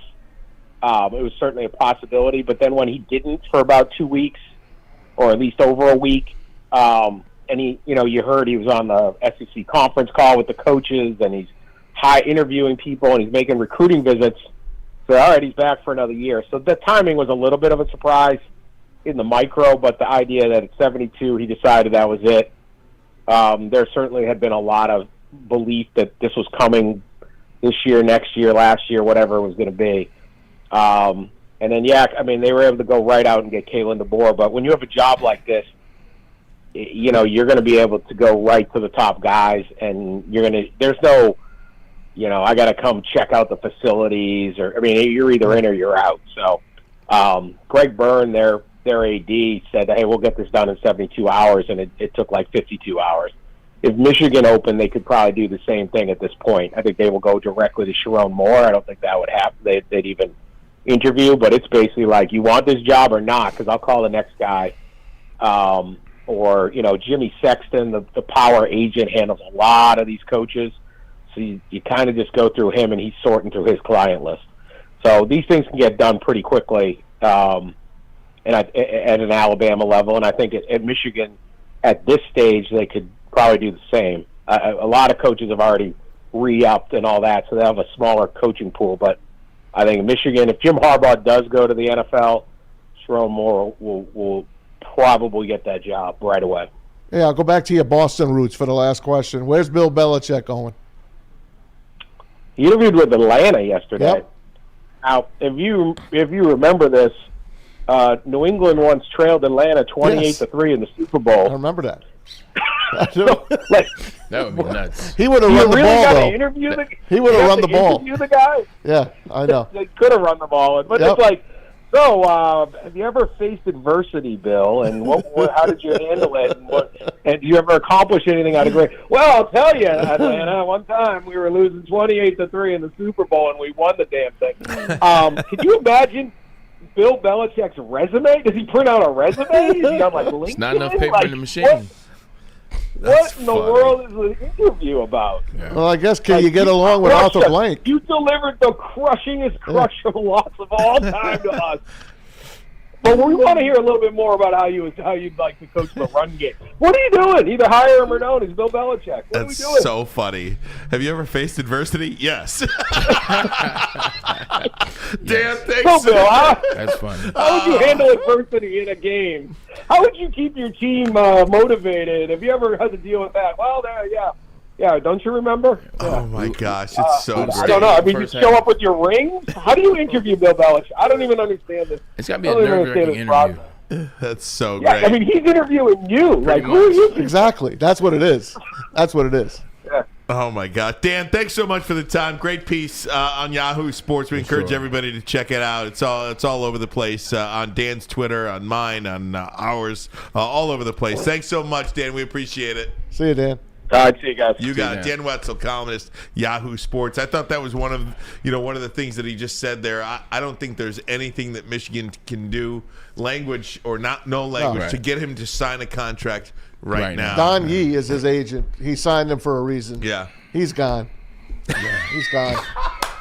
He's gone. And I got nothing left. I got Sharon Moore. I mean, hey, hold on. I'm done. Maz, I'm done. Maz. Yeah. Two things. One, Sharon Moore beat. He beat Penn State. He beat Ohio State. He didn't coach him all week. Jim Harbaugh coached him up all week. This is true too. He don't do it for me, man. But did you see? Speaking of the board, did you see how he didn't tell his kids he was leaving? Nobody does though. No, but like he did. He pulled the Brian Kelly. Yeah, he did the exit meeting, and didn't even tell him in the meeting. Like left after the exit meeting. Said, I'll see you guys in another league. Like, damn. Like, oh man, Sharon Moore. Oh God. Go blue. Ryan Day found out Donovan Edwards was coming back. Did you see that? That was manufactured. I know. I'm joking. Oh, okay. I'm joking. Guys, right back, and we'll get to finally, we will get to Maz's conversation we will give him all his flowers about Baker Mayfield. But first, a message from Feldman. Feldman Chevrolet, Detroit's #1 Chevy dealer. With 18 locations, there's a dealership near you, probably in your own backyard. All you need to do is go to feldmanauto.com. Since 1996, Feldman Automotive has been driven to provide a convenient, first-class car buying experience. It's called the Feldman Advantage, and you want to do yourself a favor. Take advantage. Now, coming to Woodward Sports, Woodward and Main Street, the Woodward Sports Network Detroit Lions show. Let's go! Catch Gabrielle D. Phillips, Matt Broder, and Terry Foster for all the latest news on your Detroit Lions every week. Only on the Woodward Sports Network YouTube channel and woodwardsports.com. At Planet Fitness, you can get energy without the judgment. Hi, can you help me with this? You don't know how to use it?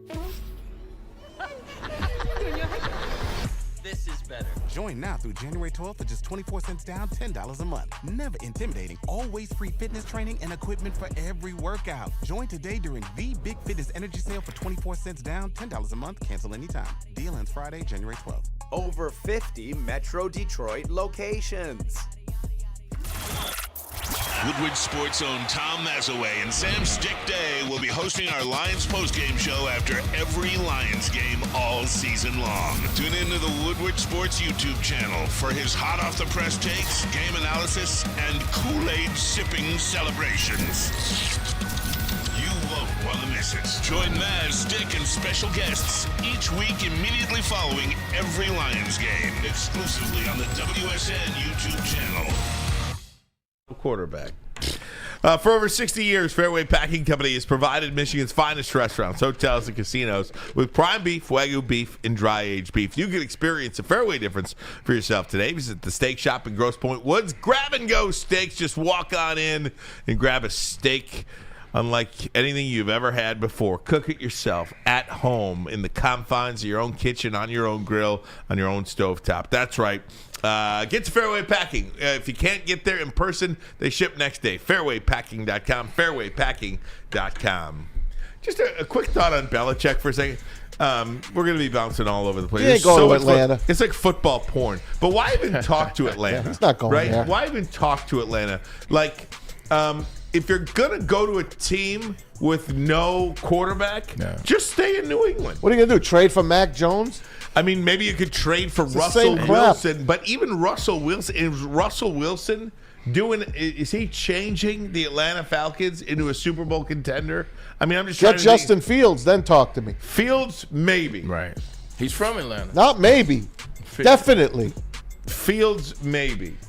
That would be what he'd have to do. Let me ask you this. And Chad, I'm just asking a question. Just for fun. Don't bust my chops. Who would you rather have going forward? Justin Fields or Jared Goff? Dude, I'm just putting it out there. Listen. I love Jared Goff. Wait a minute. Dude, are you ready for this? Yeah. I hesitated in the first segment. Oh. But I was going to ask the question, would you rather have Jared Goff or Jalen Hurts? Oh, Christ. I'm not answering the question. I'm sticking with Goff. I think Jared Goff. I'm sticking with him. I'm sticking with him. Goff over Hurts. I'm sticking with him. I'm sticking with him. I just threw it out there. Yeah, 100%. Oh my gosh! If you could have, put it out there, Pete. If you could have somebody quarterbacking the Detroit Lions this three year, of them. would you have last year's MVP Jalen Hurts or Jared Goff? I'm sticking with Goff. He was an MVP runner-up. Look, man. Goff should have been. I'm talking about. And look, I'm sticking with Jared Goff. What are you even talking about over here? Either way, going back to that Atlanta situation with Bill Belichick, I just don't know if that's the right move for him. It's a young team. He's going to come down there with new energy. There's no quarterback. Obviously, he's going to have something up his sleeve, like Tom. When Tom went to the Bucs, it was like, all right, well, I got some things up my sleeve, but I just don't see that energy for him down there with that owner. I don't know. Just before we get to the Baker stuff, Harbaugh, if he does come back to Michigan this year, let's just say he does come back. Yeah. After 10 openings, okay, wouldn't you feel pretty good about the fact that the NFL thing is closed? It's over. Yeah. Yeah, I think this is the year, right? Either he leaves this year or he stays at Michigan for the next 10. If I were the Jets, I would bring him and get rid of Saleh right now. If I'm the Jets, I am looking at Aaron Rodgers, and I'm like, I'm bringing Jim Harbaugh in here, and we're going to win the damn thing. We're going to win the whole damn thing. Is it too late to fire Rob Saleh? I mean, it's not too late. The playoffs started last week, which means his season ended the week before that, which means they've had 2 weeks to fire him, and they haven't. I know. So, but if Jim Harbaugh is there, why not take a run at him? I'm serious. If I'm Jerry Jones, yeah, like there's nothing to talk about. Jim Harbaugh is my number one target. No, Belichick.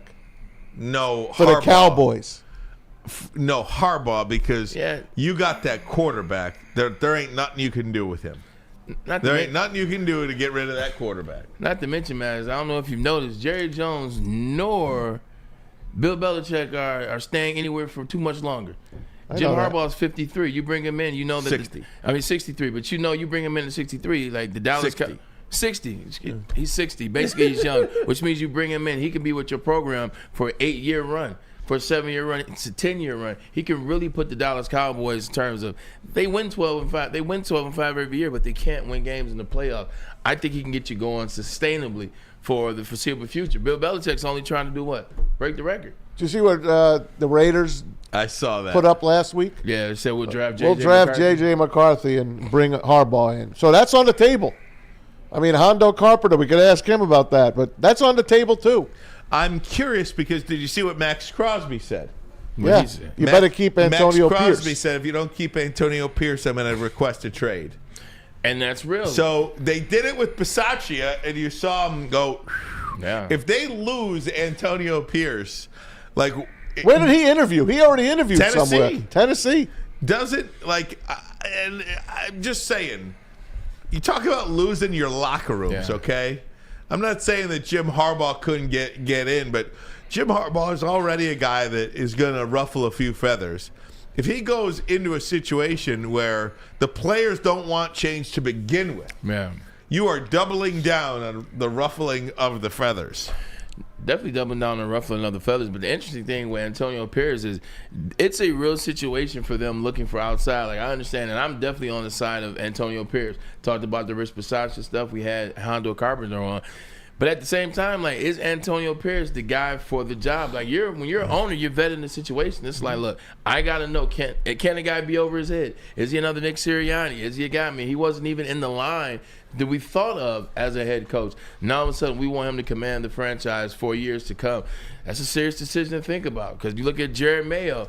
Like, it sounds good now. He's the Belichick clone, and they call him Bill Jr., and he loved the guy. He played there. He's a younger guy. Is he ready to be a head coach? You know, I'll give you the answer to that. Does he have a quarterback? Yeah, and currently he does not. Then he's not ready to be a head coach. You ain't lying about That's all this is, guys. Yeah. That's all this is. And that is why the Chargers, if you have to rank openings, that's why the Chargers are so high. Hell yeah. And it's got nothing to do with L.A. Hell, they're playing a road game 17 weeks a year. True. They are so high because people believe they have a generational quarterback. Yeah. And then every other job is after that. Period. C.J. Stroud made DeMeco Ryans. It wasn't the other way around.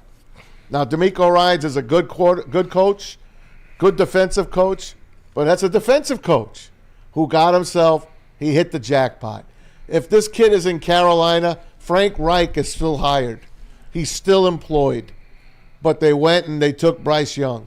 And that's why Frank Reich is on the breadline. If you get the player and coach, he's got Josh Allen. Yep.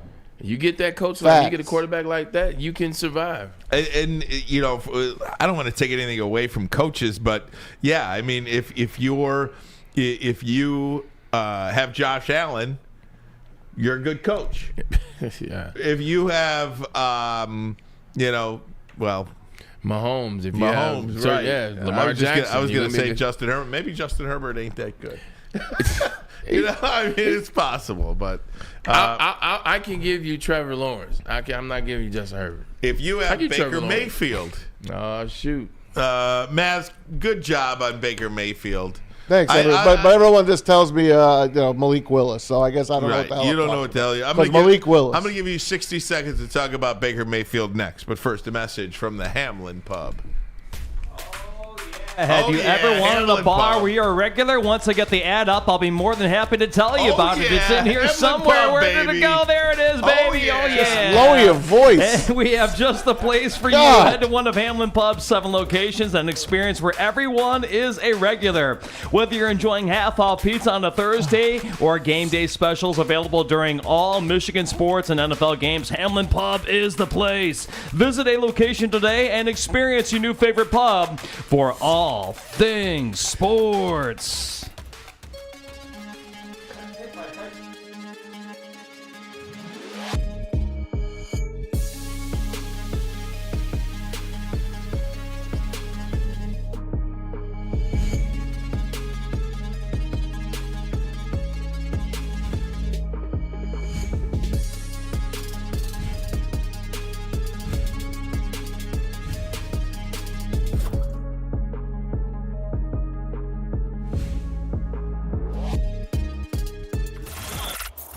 Woodward Sports' own Tom Mazaway and Sam Stick Day will be hosting our Lions postgame show after every Lions game all season long. Tune into the Woodward Sports YouTube channel for his hot-off-the-press takes, game analysis, and Kool-Aid sipping celebrations. You won't want to miss it. Join Maz, Stick, and special guests each week immediately following every Lions game, exclusively on the WSN YouTube channel. Any Lady Jane's Haircuts for Men for an award-winning haircut experience from one of our talented stylists and register for a once-in-a-lifetime opportunity to win an all-expenses-paid suite for the 2024 NCAA tournament for you and 5 of your best buds. That's right, college basketball's most elite event. You and your 5 best friends just get to any Lady Jane's today for an award-winning haircut experience and automatically register to win the trip of your dreams. Lady Jane's Haircuts for Men open 7 days a week. Walk in anytime. Lady Jane's, it's wicked awesome. It's Maz for Jack Labrador. You want to check out jacklabrador.gg, a new way to play rock, paper, scissors, and you get this awesome game. It was a great stocking stuffer for the holidays, and now it's a great present for any of your friends, family, or whatever. It's a great time. If you want to play that game, this is it. 2 new symbols and a 3-point play to boot. Check them out at jacklabrador.gg. Click on that QR code for more details. It feels good to win. It feels good to do that. But I'm so much into right now the next one. You know, the next thing here, it's right in front of us, and it's all about the next one. And how do we stay right where we're at, make some corrections, and get ready for this next one, the next home game, because I just know the opportunity we've got here. And so I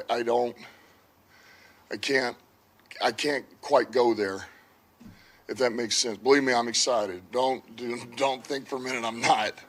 But I just know we got an opportunity here, and I want to make sure that I'm on it.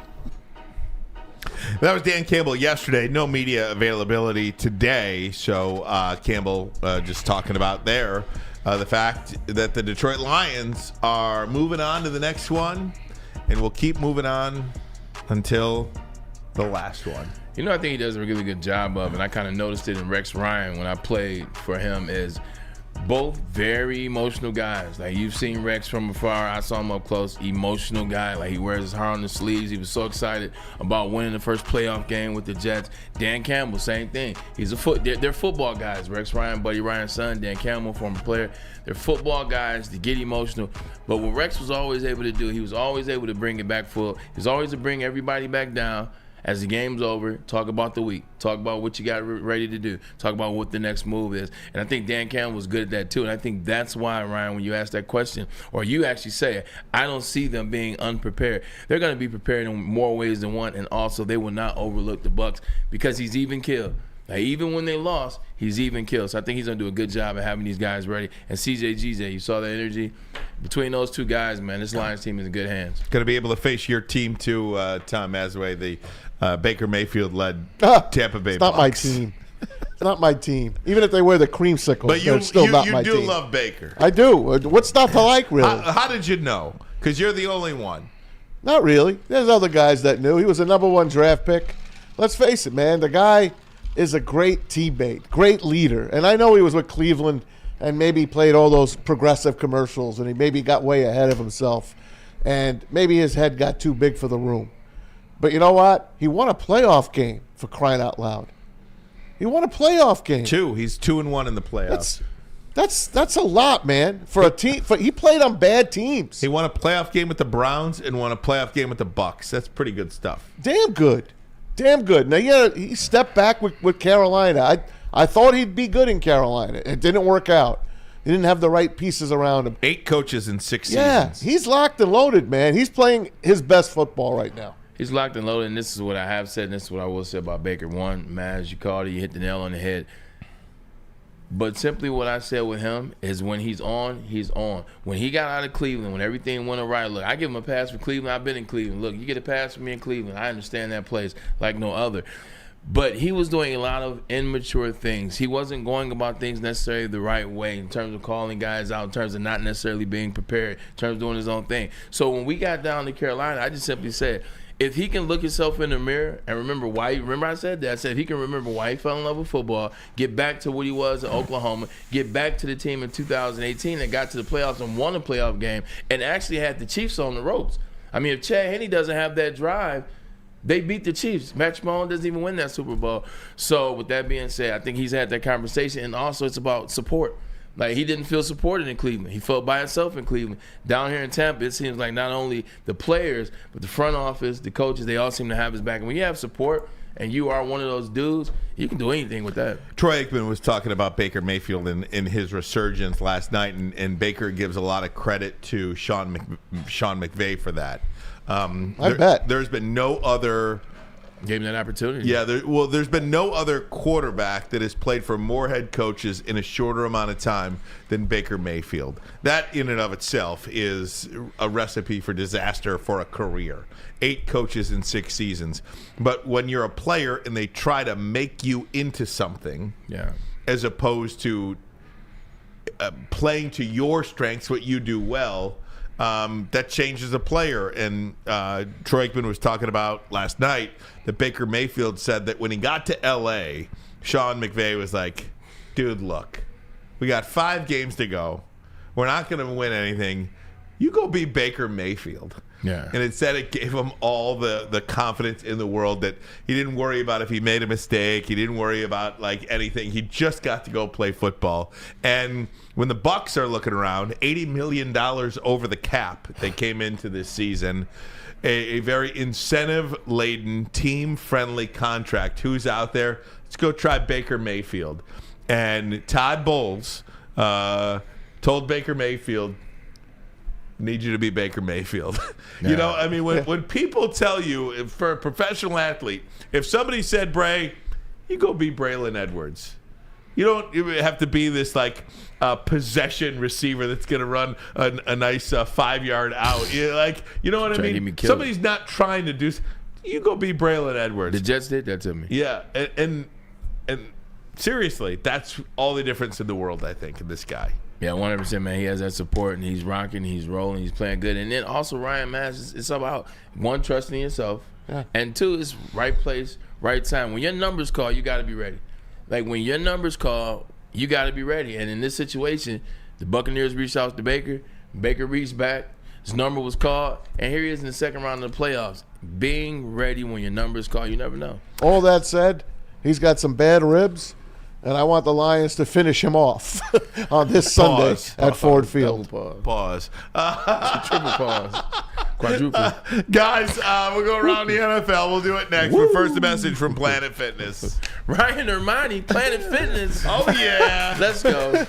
Planet Fitness is home of the judgment-free zone, where anyone, and we mean anyone, can feel comfortable and work on their fitness goals. At Planet Fitness, you'll experience a squeaky clean gym that has tons of equipment, a full body workout in just 30 minutes, and all memberships include fitness training. Boom. You get all of this for just $10 a month. Only no $10? commitment. Only $10, Bryce.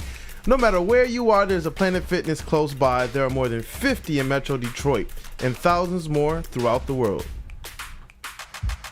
Brace yourselves, Detroit. As the sun begins to set, two of Woodward Sports' brightest young stars will be taking the mic for a brand new show. Woodward Nights with Booner and Broder. The dog days in Detroit are over, and the boys are unleashed. Join in on the banter and hop on the bandwagon of the #1 night show on the internet. Tune into the Woodward Sports YouTube channel every weeknight from 8 to 10 p.m. Woodward Nights with Booner and Broder. Your home is your most important asset. Flexibility in the sales process is key. When you work with Mark White and Associates, you can cancel at any time, for any reason, without penalty. Speaking of flexibility, check this out. Who you work with matters. Hire the best broker in the game.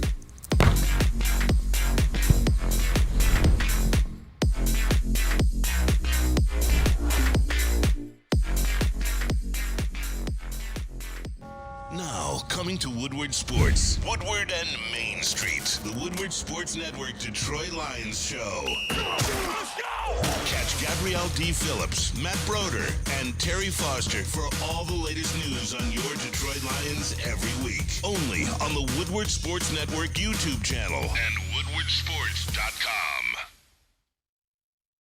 It's the moment we've all been waiting for. Finally, actually, this is the second one. Second home playoff game for the Detroit Lions. That's right, Lions VIP tailgate. Get your tickets today, bullseyeeventgroup.com. Party starts at 12 and it goes to 3 when the kickoff starts.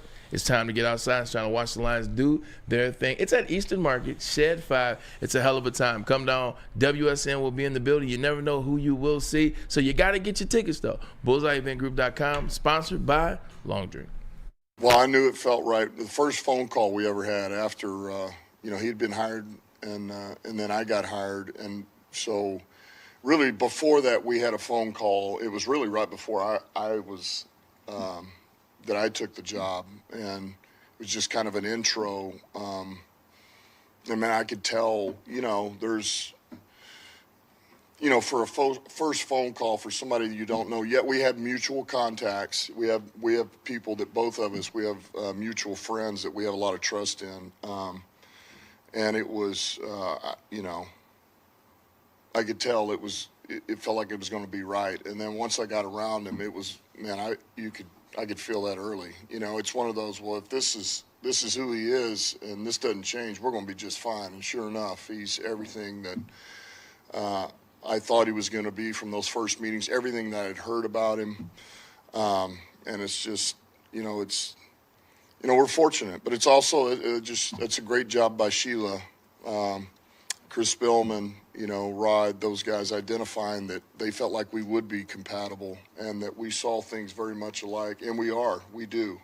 We see we're very similar in the way that we view players, view a team, how we want to build it, and I have things and I have a certain vision, and Brad has helped me, by the type of players we acquire and what we look for. I mean, he's given me that. He's helped me. So, listen, that's it. The GM and head coach have to have a healthy relationship, and it starts with ownership, but then that's the next most important by far. And if you don't have that, you just can't sustain success. Dan Campbell yesterday talking about the relationship with Brad Holmes. They're not fighting each other, and that is one of the great parts of that C word that we talk about, culture, and why it has changed. It starts with the owner, Sheila Hamp, and then the next most important relationship is that between the general manager and the head coach. I've been some places, some ugly situations, and a lot of times what you'll see players are able to pit owner, GM, coach against each other. You can go to one guy and then you tell the other person this, or then you tell the woman that, and now you guys playing this game, and owners play that game, general managers play that game, coaches play that game. It is the pettiest thing I've ever seen in sports, but they do it well. This is what you can't do here. When you talk to Dan Campbell, you'll get the same kind of conversation that you will with Sheila Hamp, and you get the same kind of conversation that you'll get with Brad Holmes. But the good thing is all three are available to the players here in Detroit. That's very rare that you can connect all three levels, whether it's the GM, whether it's the owner and Ms. Hamp, and then also Dan Campbell. They're a special bunch, guys. I mean, Where do you get a coach? You hire a Nice coach, shirt, then you man. hire Nice a GM, sweater. by the way. Appreciate that, man. By the way, love your blue, by the way. It's the Oilers, love man. your blue. That's why I was an Oilers fan growing up. This is Hey. why I'm not a Lions fan. I was an Oilers fan growing up, and then Warren Moon got sent away, and then I was like, all right, cool, 49ers. Maybe we can make Ford Field the new House of Pain. Ooh. That's what the Astrodome used to be called, the House of Pain. That would be outstanding. But I was telling you about Brad Holmes and Dan Campbell and their relationship together. It's fantastic. You don't see that. And Braylon's been on a couple of teams in his day, and he could tell you the same thing, which he just did, basically. And the guys they bring in, you heard Brad Holmes go into the locker room when he got his game ball, and he's like, I brought you guys all here, all you grit guys. You're here for a reason. They handpicked these guys. That's why us general managers that are sitting here behind mics and sitting in the chat, we all know better than Brad Holmes. But in reality, we don't. He knows the players that work on this team and what players will not work on this team. So my hat's off to both those guys. And then too, man, it's like I think it's in the situations I've seen. A lot of times, they tolerate each other. Like a GM and a coach that tolerate each other. Like even with Rex and Look Mike, at the T-shirts they wear. Exactly, Rex and Mike Tannenbaum tolerated each other. You know, like Pete Carroll and Brian Schneider, they were cool, but they weren't best friends like that. We cracked the joke. We said we can see Dan Campbell and Brad Holmes playing cards, having a drink at their houses. I believe that for real. They really do rock with each other. A lot of times you'll get the coach think he knows more because of the football side, so he doesn't want to share certain things with the managerial side. And the managerial side said, well, you don't know things about money or how we break it down or this, that, and the third.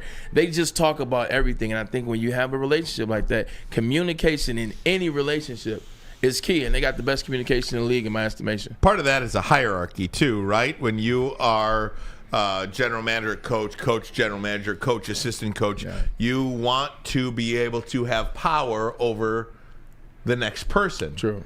These two people just really want to work together. I think they see each other as equals. Yeah. And that shows on the field, in the meeting rooms, in the organization as well. Check your ego at the door. Absolutely. Tom Maswell, let's go around the NFL. All right, guys. Yesterday's opener was the snowed out game from Sunday. Buffalo Bills got out to a 21-0 lead on the Steelers. I give the Steelers credit. I didn't think they were going to score on offense. Mason Rudolph did a pretty damn nice job on that game. They got within 21-17. They just could not hold them off. 31-17 the final. So the Buffalo Bills get a home game next week against Patrick Mahomes and the Chiefs. Cannot wait for it. That's the game after the Lions game. So when we get home from Ford Field, snuggle up and watch that game. The Bills, first time Patrick Mahomes will ever play a playoff game on the road besides the Super Bowl. But yesterday, go ahead. By the way, I was going to say about the Steelers. The Steelers thinking that they have their quarterback in Kenny Pickett or whatever. Pittsburgh hanging on to a quarterback is no different than a franchise hanging on to a coach, a la the Philadelphia Eagles. You're both elongating the inevitable. Yeah. Whether it's a coach or a quarterback, it is elongating the inevitable. Kenny Pickett's not the guy because the reason he's on the bench is not because he's hurt. It's because he said, I don't want to back up Mason Rudolph. That was about 2 weeks to go in the regular season. So Mike Tomlin sat his ass down on the bench. He's never playing for the Steelers again. So they will be in the market for a quarterback. They might be in the market for a head coach. Here's Mike Tomlin. Anyone? Mike, you have a year left on your contract. Bray? Hey, look, man, you didn't want to answer that question right now. We talked a little bit about this before the show started. I said, hey, he's probably been asked that question a couple times during that press conference, and we probably just got clipped at the end. But, Ryan, you made a very valid point. That is the topic right now for Mike Tomlin and the Steelers. So I think it's fair as it sucks as it says. It was a fair ask. Nobody in Pittsburgh, nobody in the NFL, when you lose the game, care about any one particular thing that happened in the game. Yeah. You were a 10-point underdog. You were going to lose that game. You got a little bit close, but there's nothing that happened in the game is the number 1, 2, 3, or 4 story. Yeah. As a reporter covering the game, you have to try to ask a question about what people want to know about. Right. And the only thing people want to know about in Pittsburgh is Will Mike Tomlin return as head coach? Will he want to take a year off? And I know, and we just went through this with Jim Harbaugh when they won the national championship, and we just went through this with J.J. McCarthy. There's no way they're going to say it. JJ's not giving you the answer. Jim Harbaugh is not saying, yeah, guys, that's it. I'm going to the NFL. If I get a job, I'm going to go to the NFL. He's not saying that. But the question still has to be asked. And you can answer it however you want. You could walk off if you want. Yeah. It's fine. For really smart people to not get or understand the game, the reporter in me hates that. You know what I mean? Because people are just doing their jobs. You may not like their job, but that's what their job is. You know, I don't like the meter maid lady or a guy that come around. I don't like the TSA. They're just doing their job. I hate TSA. You know what I mean? Yeah. TSA just took a little squishy ball from my 8-year-old daughter that was X-rayed and scanned for drugs. And no, obviously, took my cologne. It was 3.5. Right. That's what they allow. But what I'm saying is, people have jobs, and you move on. But didn't like it. I will say Didn't this, like it. But I will say this though, Ryan. Just not necessarily pushback, but just a different perspective. As opposed to sit up there and answer the question angrily, or getting yourself into a situation where you don't like what happened when you go back and watch the tape. This is the first time he's maybe been asked this question, you know, and thinking of the finality of it all. I mean, he's been there 17 years, and maybe in that moment. Can I help him out? Yeah, please go ahead. Here you go. We're talking through this. Here you go. Guys, look, I just lost. We just lost a playoff game. I understand that that's a question. There will be a time for that question. But I'm just so we just lost a playoff. Our season is over. Yeah. Can we talk about that another time? Yep. There's no follow-up to that. There's not even a follow-up to that. So for a guy that's been a head coach for 17 years, he can do what he wants. But I would think there's a little bit more savviness. You know, He's one of the most savvy coaches ever on the microphone. Is that fair to say? That's why every network in the country would be after him if he left. So is it okay to have one snafu? Sure. It's just a big one, right? No, it's not even a big one. It doesn't even matter. I'm surprised Mike Tomlin did that. Got you. That's it. Yeah. And that's fair. I'm surprised he did that. That's a rough year. If Greg Popovich did that, I wouldn't be surprised because he's a jerk. Yeah. I don't find Mike Tomlin to be a jerk. Right. You know what I mean? Fair enough. Hey, he coached his ass off this year. Could be one of his best coaching jobs since he's been there, and he's won the Super Bowl. He got to deal with a guy like George Pickens, who has quit in many games. He quit yesterday. Yeah, he did. He quit. I was listening to the game on the radio. The guys were like, Pickens isn't even getting back to the huddle. He had to go off on the 20-yard line. His team is at midfield because he was walking back to the huddle. Pittsburgh's no timeouts, trying to get a 2-minute offense going. And this guy doesn't throw blocks. Deontay Johnson was a crybaby this year. I don't envy anyone that's going to coach that team. Those guys would not be on my team, first of all. And you know what talked about? Ryan Clark talks about this a lot. The culture in Pittsburgh has changed. Yep. Because they start getting rid of players after players. Like when you get to thinking that you can replace, it's like, oh, we can replace this guy, or we can replace that player, get rid of this player, that player. That turns into getting rid of everybody. And sooner or later, you know what you do? You get rid of your identity. That's not the same Steelers locker room from 10 years ago, which was the same Steelers locker room for the past 60 years before that, or at least 40 years before that. So they don't have an identity anymore, and they don't have any of those players that are holding them accountable. I mean, who's the guy that is like James Harrison or like Larry Foote, who's a friend of the show, or like, insert Ryan Clark or Troy Polamalu or their leaders that they've had all, James Ferrier.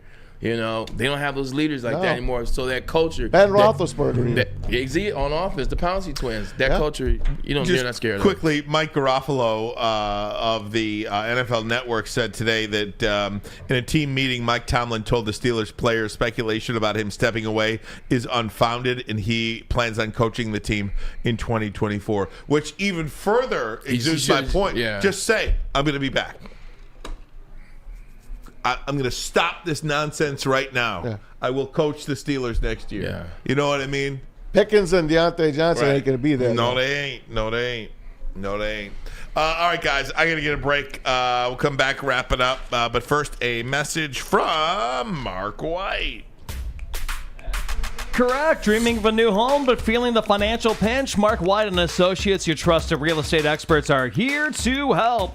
Mark White and his team will pay up to $5,000 of your closing costs. That's right, I said $5,000. Call Mark White and Associates today at 248-290-8242 or visit them at markwhitesells.com. Again, call Mark White today at 248-290-8242 and make your home buying dream come true.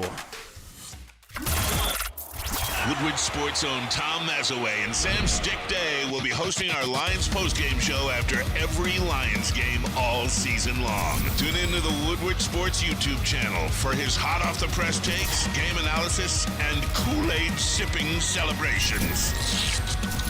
You won't want to miss it. Join Maz, Stick, and special guests each week immediately following every Lions game, exclusively on the WSN YouTube channel.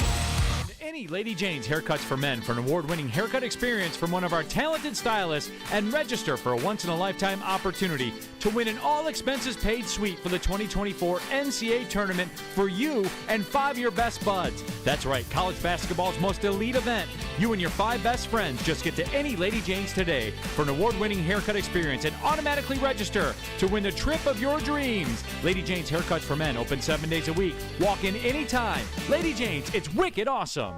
Now, coming to Woodward Sports, Woodward and Main Street, the Woodward Sports Network Detroit Lions show. Let's go!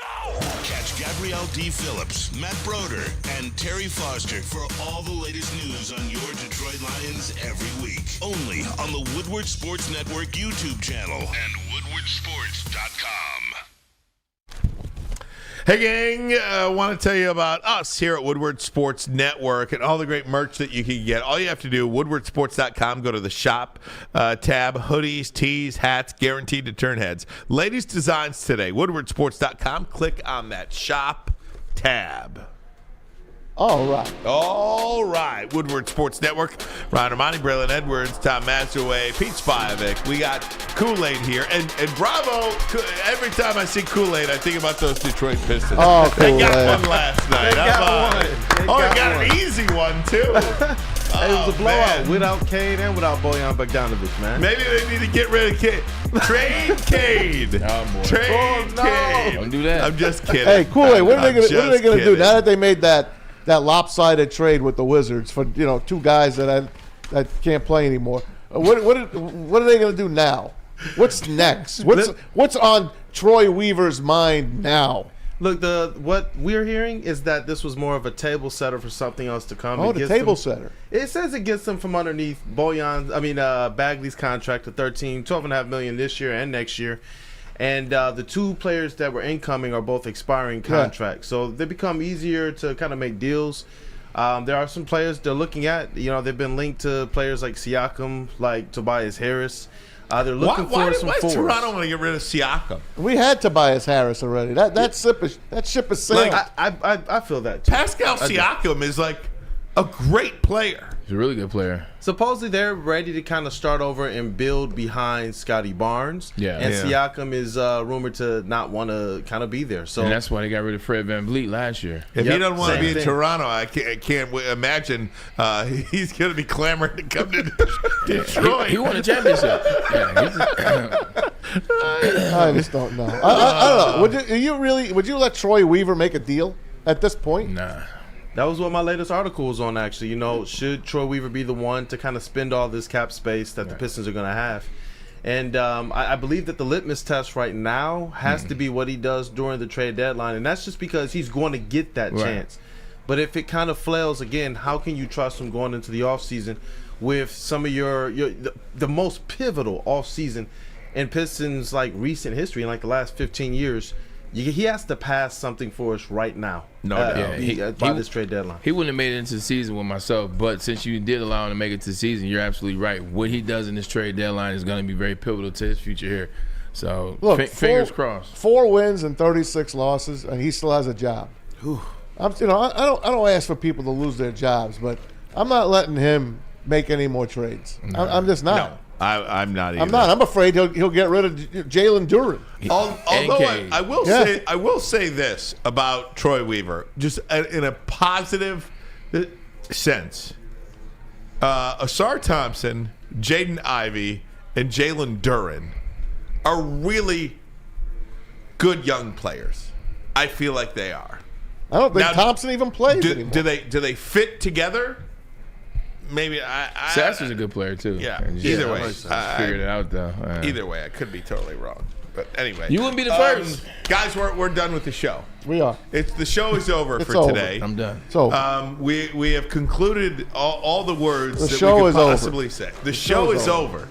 Go be about your business. Great chat today, guys. Thank chat you today. We got over 1,000 live viewers most of the day, but we only have a couple of hundred likes. How about just checking off that like button for us if you can? Hit the like button, and right now I have 4 words for you. Ready? The show is over. Hang on. We'll see ya tomorrow night.